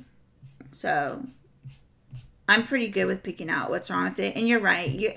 Nobody's harder on themselves than we are as artists. So what is this even supposed to be? Like, I don't even know what this is supposed to be back here. because it goes completely the opposite direction. Oh, you know what? I wonder if it's camera blur from movement. That might be what it is. Because it kind of goes across a little bit.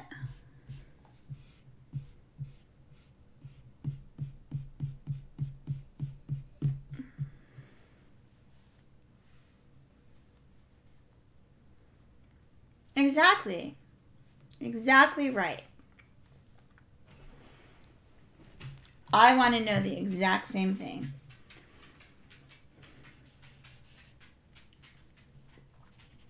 Because if it's not intentional, then it's a mistake. Especially if it's breaking, you know, certain rules. And to use the excuse, oh, well, it's fantasy or it's my style or something like that, is a cop-out if it's not something that you consciously made that choice to do. That's just my opinion.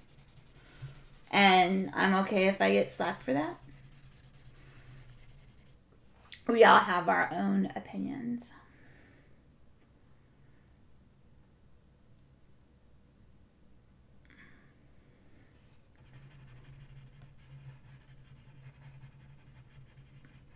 Okay, now I'm going to be a little bit sporadic with my blending stump here to try to keep some of these textures that I just created in here, but I want to tone some of them down.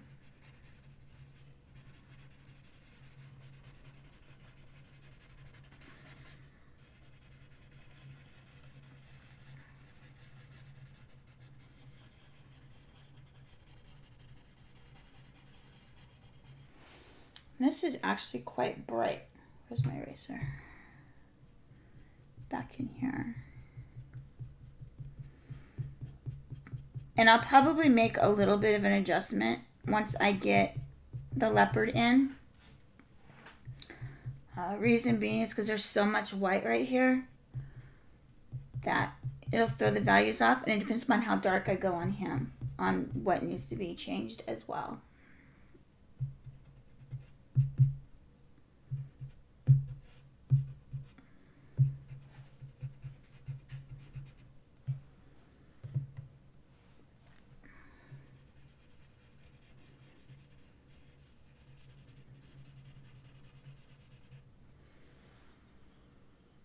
Bring your piece a little lower in the shot. A little lower, like down here. Like down there.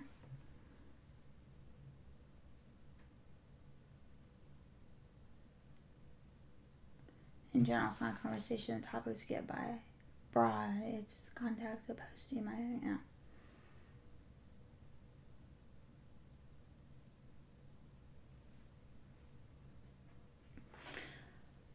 Graphite being the fastest medium for textures. Okay, here's my thought on fastest mediums. A medium is only as fast as you work in it. I know that sounds like a cop-out, however, I am pretty proficient with graphite, so I work fairly quickly in graphite. People that are not proficient with graphite are not going to work as fast as I will in graphite, and they may work faster in acrylic painting or something like that. So it's really what your background is and what you're comfortable in doing. Like when I'm trying to figure something out, a medium or something like that, how it's working, get a feel for it, I, of course, will take a lot more time. But the more experience I get in it, the faster I work in it. So for me, graphite and charcoal are pretty fast for me, considering everything. But because I've been doing so many colored pencil pieces, I am getting faster with colored pencil. I'm teaching myself techniques to be faster. I'm teaching myself techniques to lay down on different papers to be faster.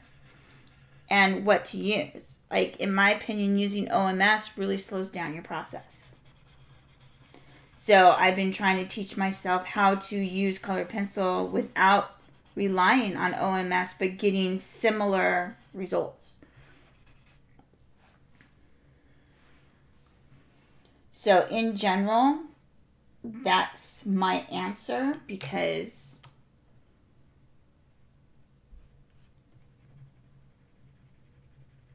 that's kind of where I'm at on that thought process. I used to be really slow at color pencil, like really, really slow. Pastel matte speeds it up for me, for sure.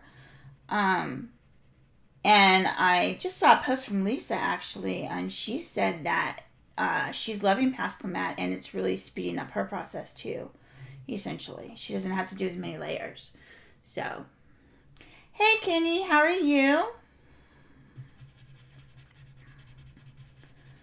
So I think it all comes down to technique and paper and all of that. There's a lot of factors in there, and everybody's going to have their specialty that they work in.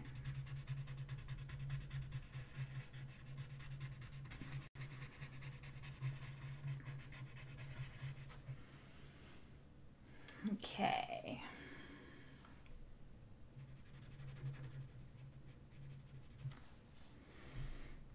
So this is my 8B that I'm working on with right here.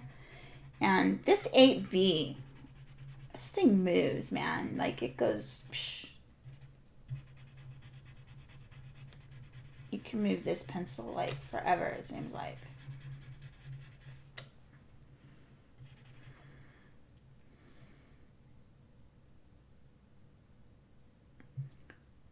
What's going on next Monday, Kenny?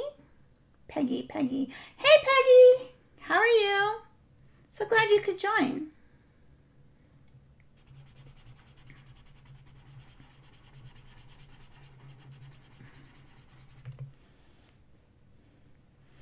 It's kind of like when people ask, which is another one, what's the best paper for this? What's the best paper for that? Well, there are generalities. It's all going to depend upon your preference, the look you want in the end, how you lay stuff down, how you work with the medium. You know, do you use, if you use colored pencil, is it a lot of OMS that you use? Or do you not use OMS? If you don't use OMS, then your paper doesn't matter quite as much, because you don't have to worry about the wet media.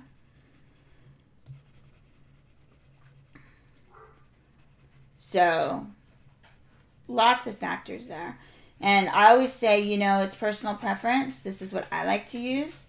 But it all depends upon your technique, your style.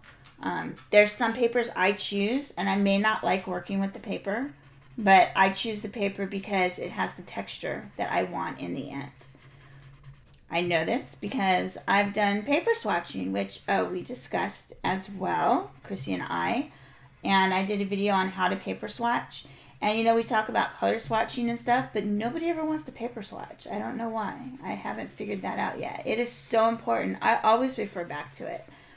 And I did it with colored pencil. I need to do it with, add pastels to it is what I need to do. But it's so important to do something. Color charts, color wheels even, are so important. You learn a lot about your medium, and you learn a lot about using color and stuff like that. I have a kneaded eraser. It's not my original one. I still don't know where that one is.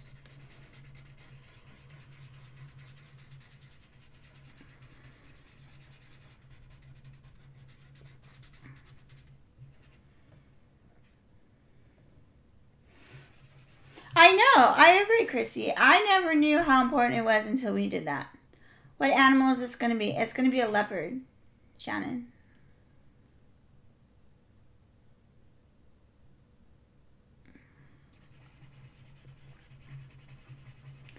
You know, and they say paper swatch your colors on the paper you're going to use the most. I agree with that to a point. However, your paper is going to change. That's why I think paper swatching is so important, so you can see how the color lays down on that particular paper. But if you use a white paper, then I use mixed media paper for my swatching. The reason I do that is because depending upon what it is, like if it's acrylic paints or something like that, it's strong enough to withhold the moisture until it dries. For colored pencil, I always do 2 lines. Let me get them. I'll show you how I do them. Next Monday is April 15th. Ooh, happy birthday, Kenny.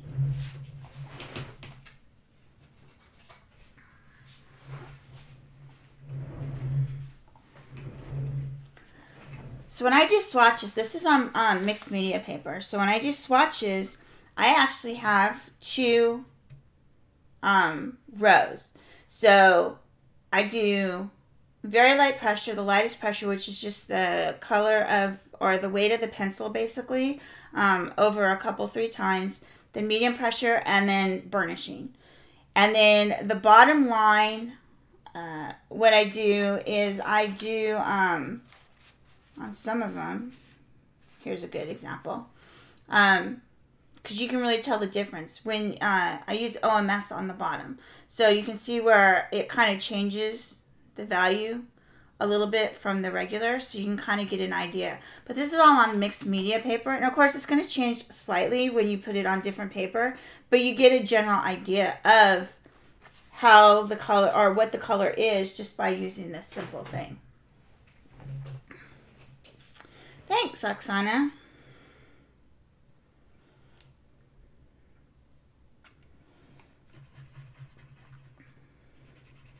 I try, Chandra.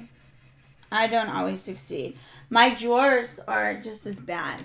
Like, I have those, but let me get up. If you haven't seen my colored pencil drawers, these are my colored pencil drawers, and I have color swatches in front because the paint doesn't always match the color. Like, look at this. This is way darker than this, so I wouldn't know it. And then I have the number, and I also have the name of the pencil.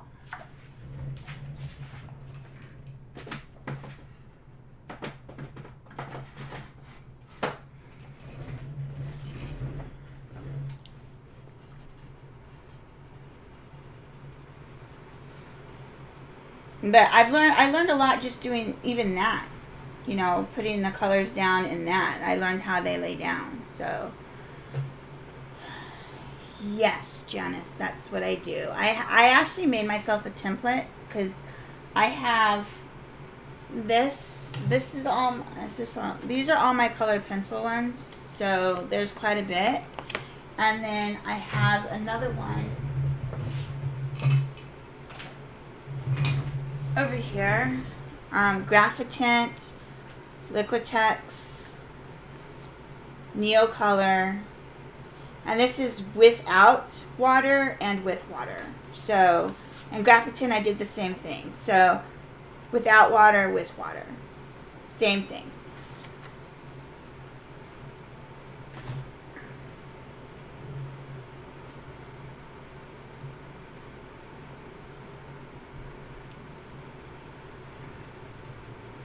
But this way I have pretty much a good idea of how to, or what colors I'm using. Like Will has his up on the wall, which, you know, I don't have a lot of wall space, especially in my new studio. So I don't really have that option, but this is a good option, and I can bring it down and compare the colors in on my screen and stuff like that, which is really nice.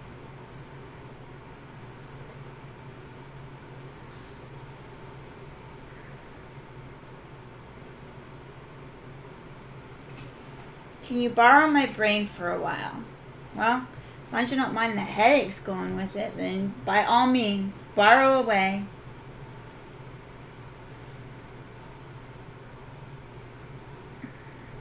I'm always throwing ideas out for Chrissy, so she tends to borrow it quite often. What is this on my paper? Like, something's on my paper. You reached your 30th anniversary. 30th anniversary for what? Oh, your birthday. Not always, Oksana. It depends what I'm doing. Because I have the color swatches on in my drawers now, for something like that, then I will tend to look at the swatches within the drawer itself. And then pick my colors that way. I don't really pull those out much anymore. I do use them, don't get me wrong, but it's not as often as I used to. But I have a pretty good idea of what colors for a lot of the subjects I'm using now, so, or I've been doing. Oh, gee. See, this is, there we go. Okay, let's try that. Thank you. See, I told you, I always forget to move it. Just trying to darken up some of these values in here.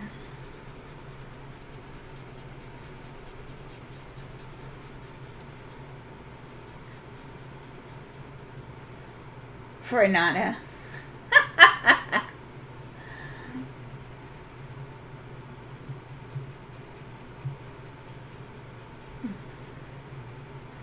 Chrissy, I guess you and I are in trouble because we're over 30. Nobody's going to trust us now.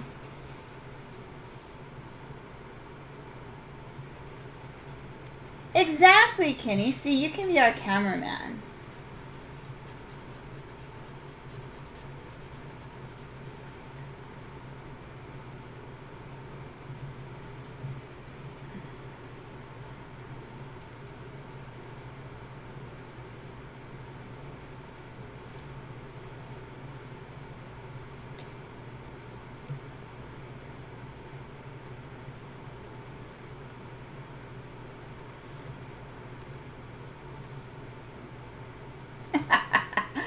Renata.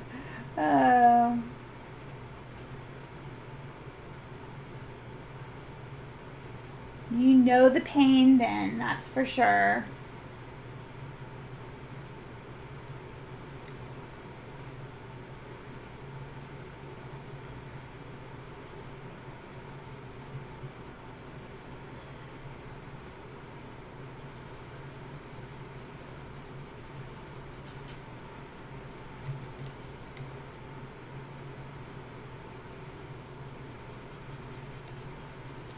Grow younger? Why do you want to be younger?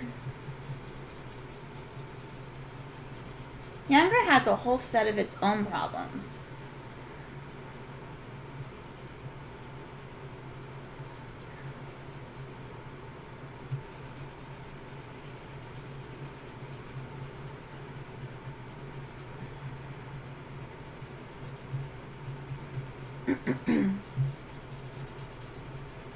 Okay, my air conditioner's on. Is it really loud for you guys? Like,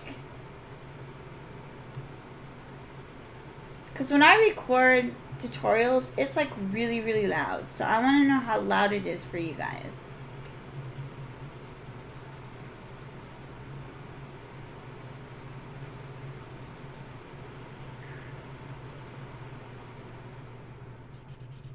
Okay, cool.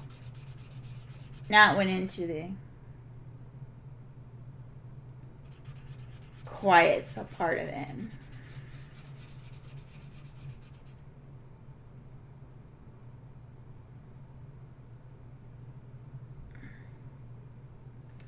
Snow last night? Oh my.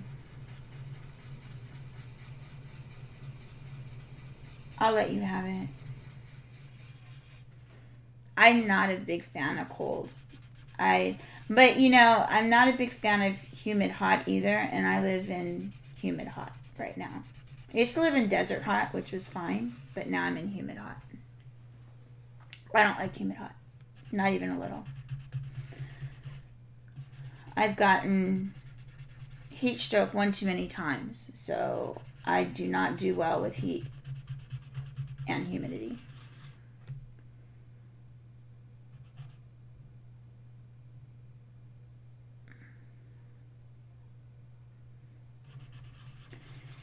Every age has its good and bad points.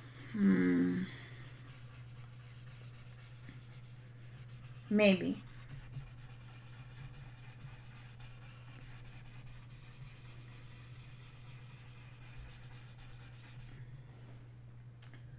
Let's see. What else? This needs a little bit more shape going on here.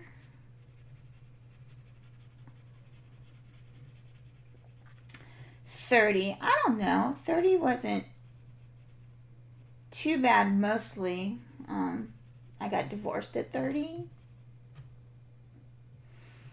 Got remarried 4 days before I turned 31.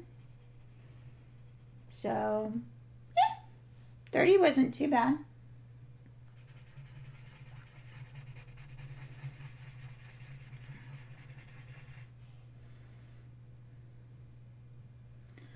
Wow, y'all are getting snow? It's April.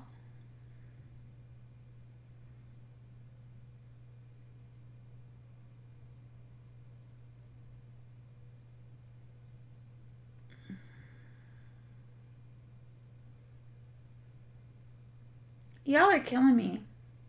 Oh, Janice, we're getting all your rain. Because the rain, I think, is coming from us and then coming up to you and dumping snow on you. I think that's the direction it's going.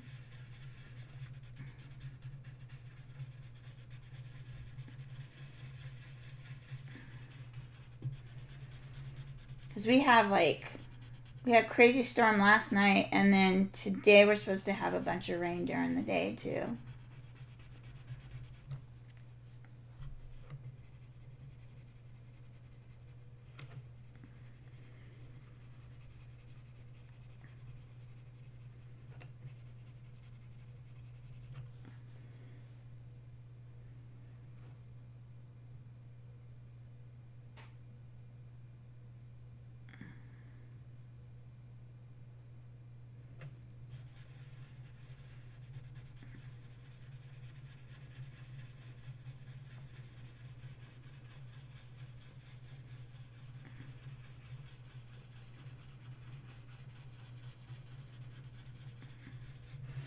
Interestingly enough, Chrissy's weather is a lot like ours here, except during the summer they get a little bit hotter where they are than we do where we are.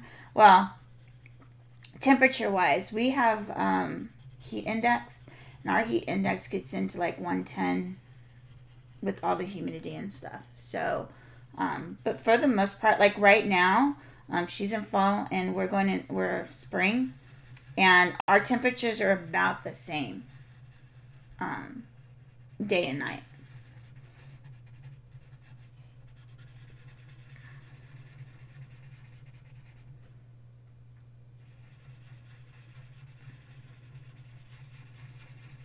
That's when the weather does what it's supposed to, by the way. When the weather doesn't do what it's supposed to, who knows?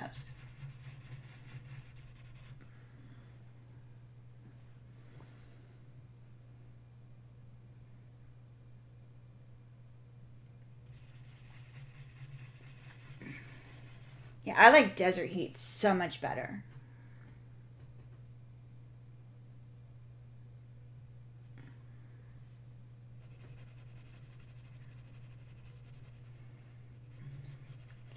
But I don't really want to go back to the West Coast. So we'll have to see what transpires there in the future. And I definitely don't want to go back to Vegas.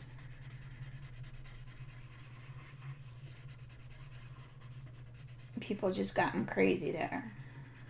And too many people. Oof.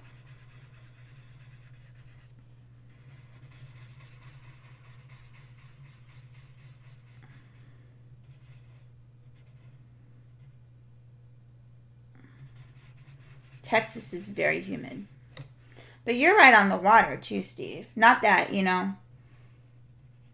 I mean, all of Texas gets humid, but with you being right on the water, it gets worse.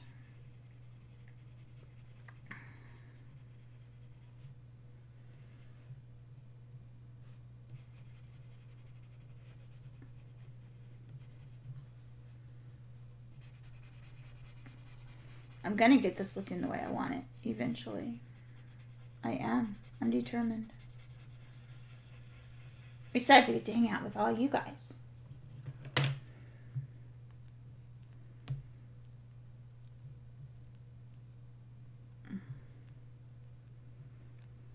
I don't like wind. I live in Charleston, well, right outside Charleston, South Carolina.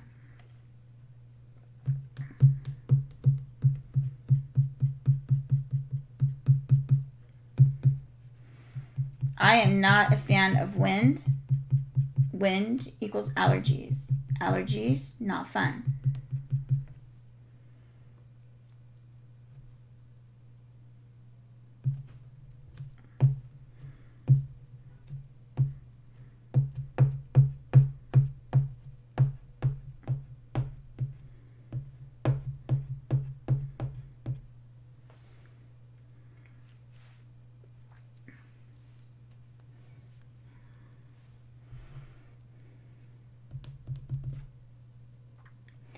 But I've lived, like, all over the place.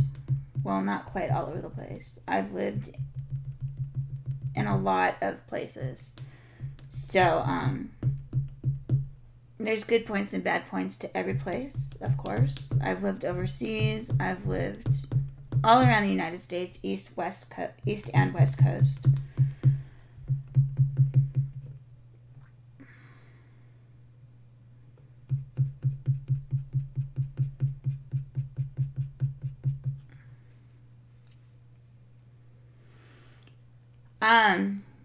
Anything that grows, or dust, mites, or, yeah, it's everything.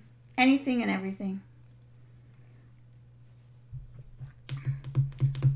Here we have high pollen count for pine trees. That's a big issue for me.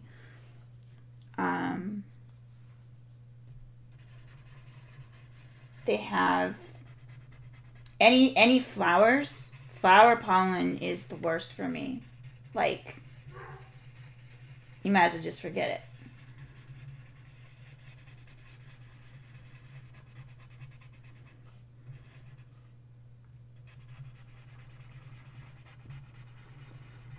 I'd rather have rain over wind, but I lived in Oregon, and it like rained there all the time.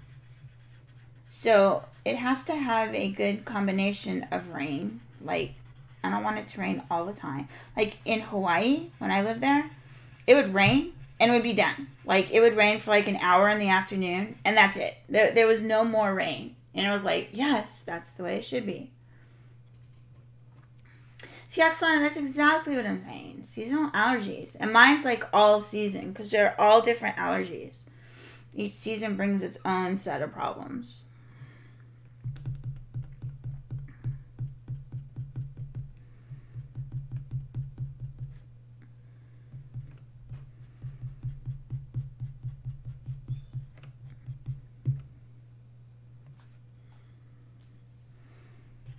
Push that back just a little bit more. So this mountain's going to be a lot of back and forth. Bringing up the highlights, making them too bright, and then pushing them back so you get that nice variegation in there. A lot of texture.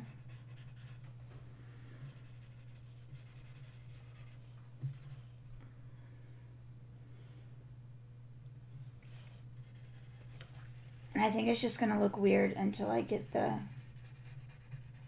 in focus thing. Because we can't make it too detailed, because we have the detail in the leopard we want to get.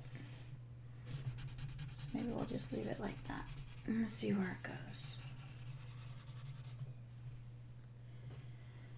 Hey Christine, how are you? You got no notification.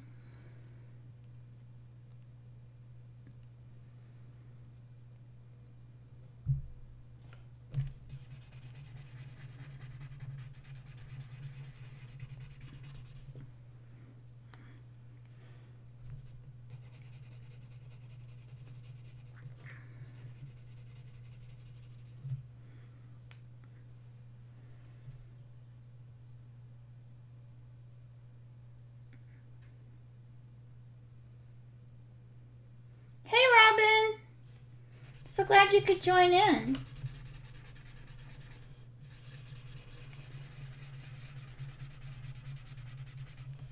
How is everyone? Everyone so far is good. Kenny's having a birthday next Monday.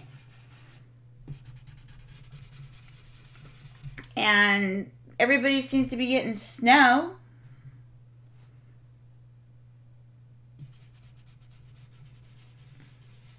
Christine, are you getting those storms that we're getting that today and tomorrow? Like, are you getting the storms like tonight and tomorrow?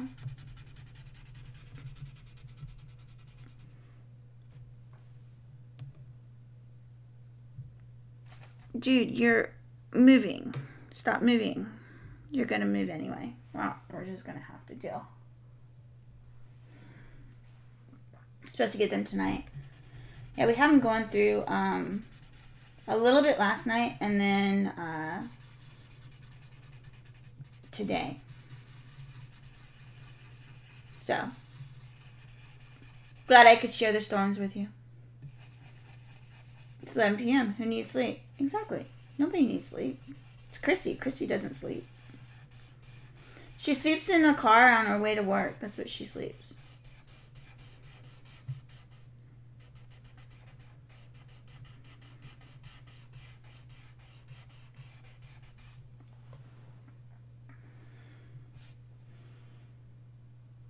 Okay, I'm liking that much better. Now, to figure out what to do with this. This is too bright in here. This is quite bright right there, but we'll leave that. There we go. Well, that's better. Do you use charcoal for darker blacks? No, I do not. I use this pencil right here. It's the 8B Koh-i-Noor Toyson Dior, or however you say it. I don't really know how to say it.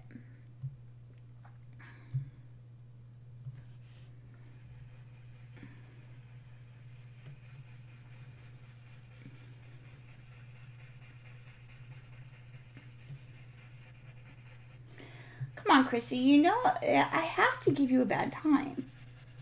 It just would not be right if I didn't. You would have to wonder about me then.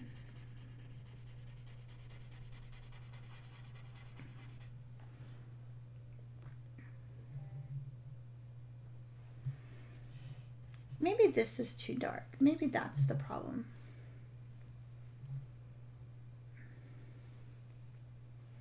Well, it's not exactly close, Steve. I mean, you know, it's like 4.5 hour drive.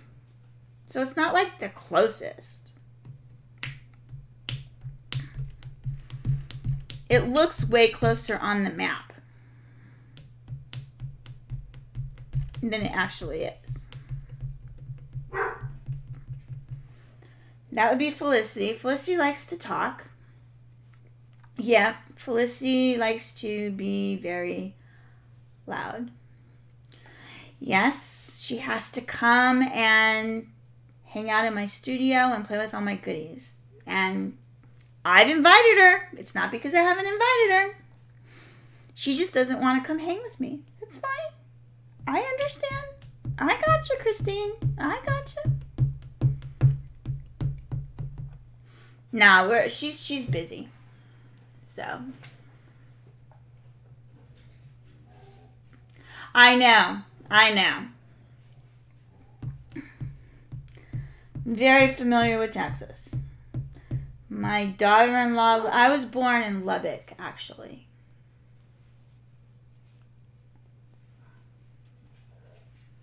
And my daughter-in-law is from Fort Worth.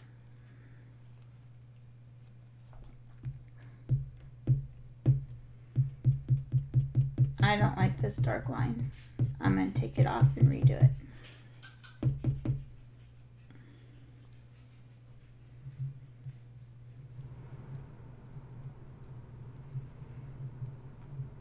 Austin. Isn't Austin like 2 or 2.5 hours from me, Steven?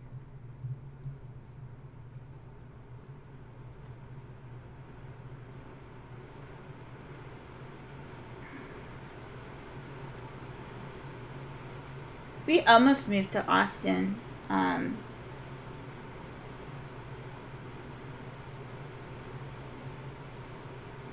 But we couldn't afford to live there.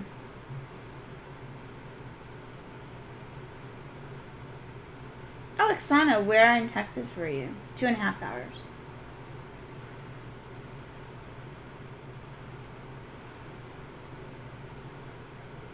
I can tell you when driving cross country, like going through Texas takes forever. When you go all the way across Texas, it takes forever.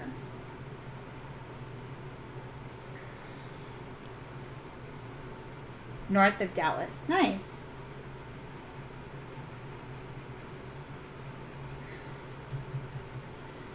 It's like you go through like Oklahoma and you go through Tennessee and Arkansas and Mississippi and all that. You're like, wow, it seems like, you know, you think those take forever. Oh, no.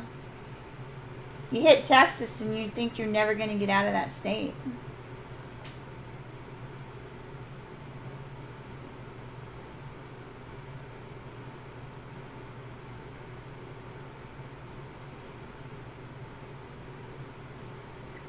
Oh, gotcha, Oksana.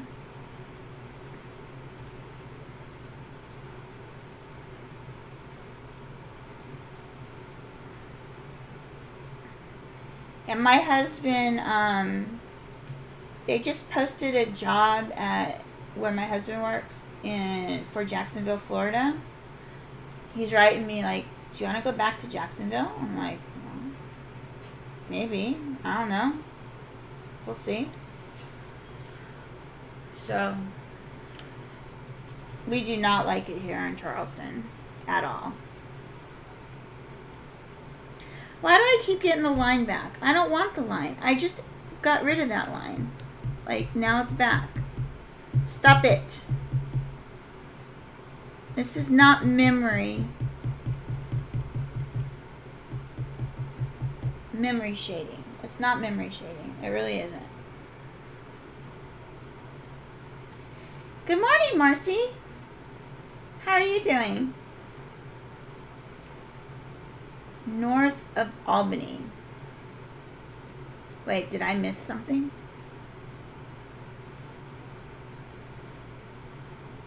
Albany. Albany where?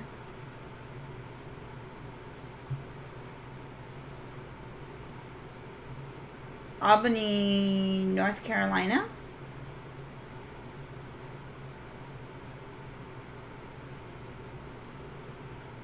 That's true, Stephen. But, you know, it's funny because if you drive up the coast of, or up the center of California, it's the same thing. Because it's so long, it takes forever.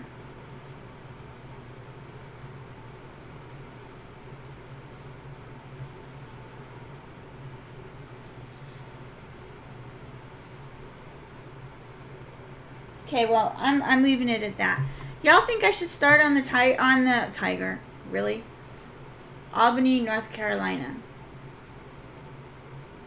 Oh, Albany, New York. Gotcha. How do you like it up there? Like, I haven't been to New York. The farthest north I've gone is Virginia. We lived in Dahlgren.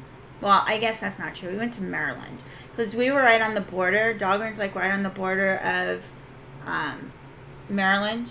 And we used to take the toll road over to Maryland. Because it was like a 15-minute drive versus like a 45-minute drive if you went all the way around. So we went to Maryland quite often.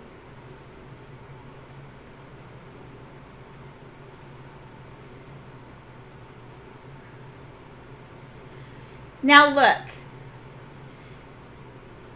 I did see Albany, but there's also like Albany, Oregon, which I knew she lived on the East Coast, but I'm just saying there is, you know, more than one Albany, just like there's more than one Las Vegas. So, you know, you gotta be clear on which state you're in.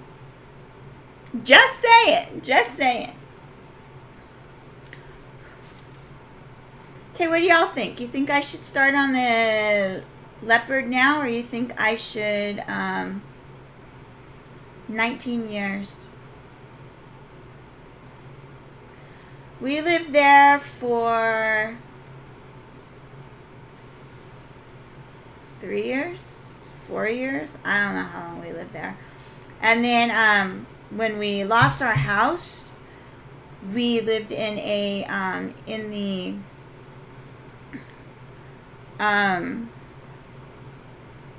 KOA, right on the other side of the Georgia line. Very wooded. And then we went back over. We were always going just over the border.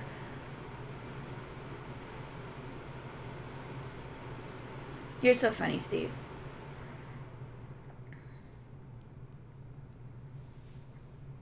I know, the other Las Vegas, it ain't all that. We were off of, we were like northwest.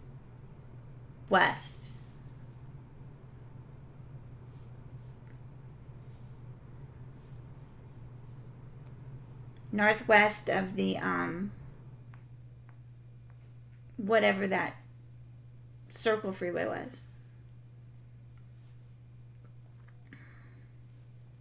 95? No. 95? No.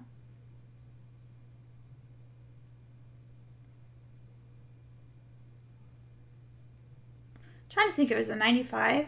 Is it the 95 that goes around it? It's been years since we've been there. We moved out of there for a while.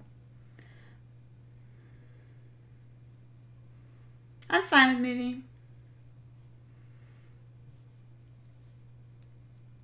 We've been here too long. I'm not even working. I'm talking to you guys. Who needs to work, you know? Yeah, I'm fine with moving. I have no problems moving. There's pluses and minuses to the studio. As y'all read, I'm never satisfied with anything. So, one of the big things I don't like is the noisy air conditioner up here. And I'm still trying to figure out a way I can rearrange this so I can just rearrange it, because that's what I do. I like to rearrange things. So I'm crazy like that. Turning that off. Oh, we just finished the floors. All the floors are done. Tim's like, okay, like, I don't want to do any more housework. I said, well, now we need to move. What is the glass for? Oh, on the stream? That is for tips and whatnot. It's for when I stream over on Twitch. I haven't changed things around for, that's true. You know, I still, yes, a tip jar. If I'm over on Twitch, you might be able to, I don't know if you can do it here. I'm not sure if they put a thing in the description, but over on Twitch, I can get tips over there. So I just haven't made a different one for YouTube yet. They have different glasses. I just wanted to put it on there.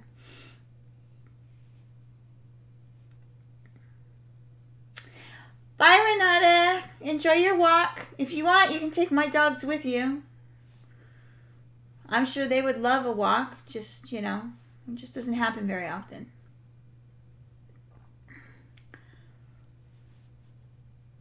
And Chrissy can't seem to type. I saw that, Chrissy.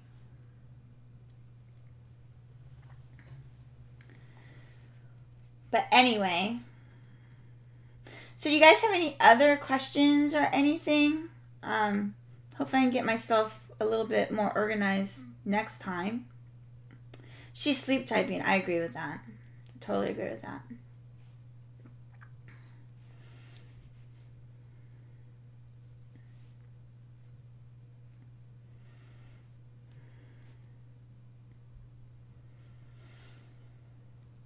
Okay, if you guys don't have any more questions, I'm going to go ahead and head off here. I may work on this. I don't know. It's all set up, so I might, just so that way I can get it done. I hate having lots of projects. I have a personal art related question. Okay.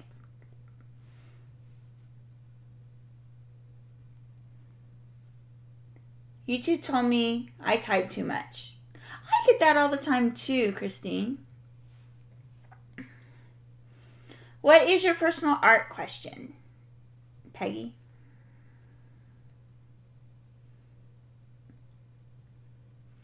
You would think YouTube would figure out that, you know, we're talkers. I get that all the time.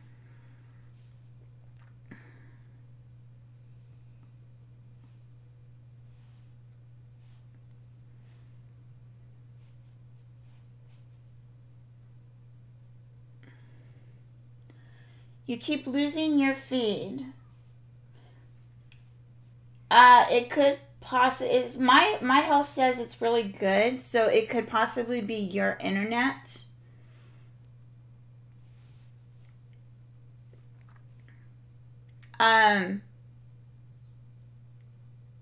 Also, if y'all didn't know, must be a man heading YouTube. That's what I'm saying. I totally agree with that. Okay, no problem, Peggy. What was I going to say? Oh, if y'all didn't know, if for some reason you find that your stream is a little blurry, you can change your settings of your stream. Depending upon what the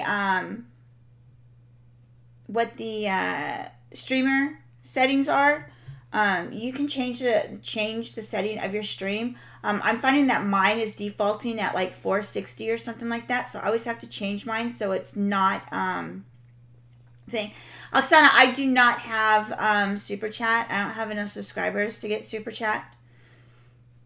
I'm not sure if there is a link. I know sometimes Streamlabs used to put a link down below in the description for a PayPal thing. I don't know if it still does.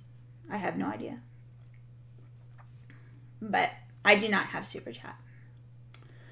I have set only to 480, so blur is expected. Yeah, exactly, Wicked. But if y'all find that you don't want the blur, then you can always up it, providing the streamer has the ability to has their settings high enough. Because if it's only coming over as 480, it's not going to. There is a Streamlabs link. Okay, then, yeah. How many subs do you need to have? You need 1,000 subs and 10,000 watch time, I believe. 10,000 hours watch time over a year. So 1,000 subs, and then over a year you have to have 10,000 hours of watch time. I believe it's watch time. It's either watch time or views. I'm not sure which. I think it's watch time. And if anybody streams, I know Christine, you used to use your phone to stream. You cannot do that anymore unless you're over 1,000 subscribers. Unless you use something like OBS or something like that for mobile. That has not been blocked. But you have to have 1,000 subscribers now if you want to stream mobile on YouTube. They just changed that this week or last week, the end of last week. That they're speculating. YouTube hasn't come out to say anything, but they're speculating it's because there was an attack on some mosques, I believe overseas, and somebody made a YouTube account and streamed that. The guy that was shooting streamed it. So they're trying to avoid that, somebody just making a account to show the violence and stuff. So they have to be on YouTube for a while. So it makes sense, but at the same time, there are workarounds right now. You thought Apparently, well, I don't know if it was on Facebook and YouTube or if it was on Facebook and that's their response to it, hoping that it doesn't come to it. Yeah. So I'm not really sure. I'm just like, okay. I don't stream using my phone, so I'm good to go with that. Like I said, there are 3 workarounds. See? There you go. I'm not up on most of the news. I just see it. If it's important enough, it'll hit Facebook. I mean, come on. It's true. If it's important enough, it'll hit Facebook. So, unless I see something in my feed, then I'm like, okay. Well, there you go. See, everybody knows about it but me. That's awesome. I'm just relaying what I heard. But like I said, it's just speculation why they did that. Nothing's been officially released that I've heard of yet. But it is just speculation why they did that. But anyway, so with that said, I'm going to head off. And you guys have a great week. I will see everybody tomorrow on Chrissy's stream. I'm not sure when my next stream is going to be. Like I said, I don't have a set schedule yet. But it is coming. Just be patient with me. I'm trying to work out the logistics of everything. And I will talk to you all later. And thank you guys so much for joining in. I really appreciate it. And I'll catch you later. Bye, guys.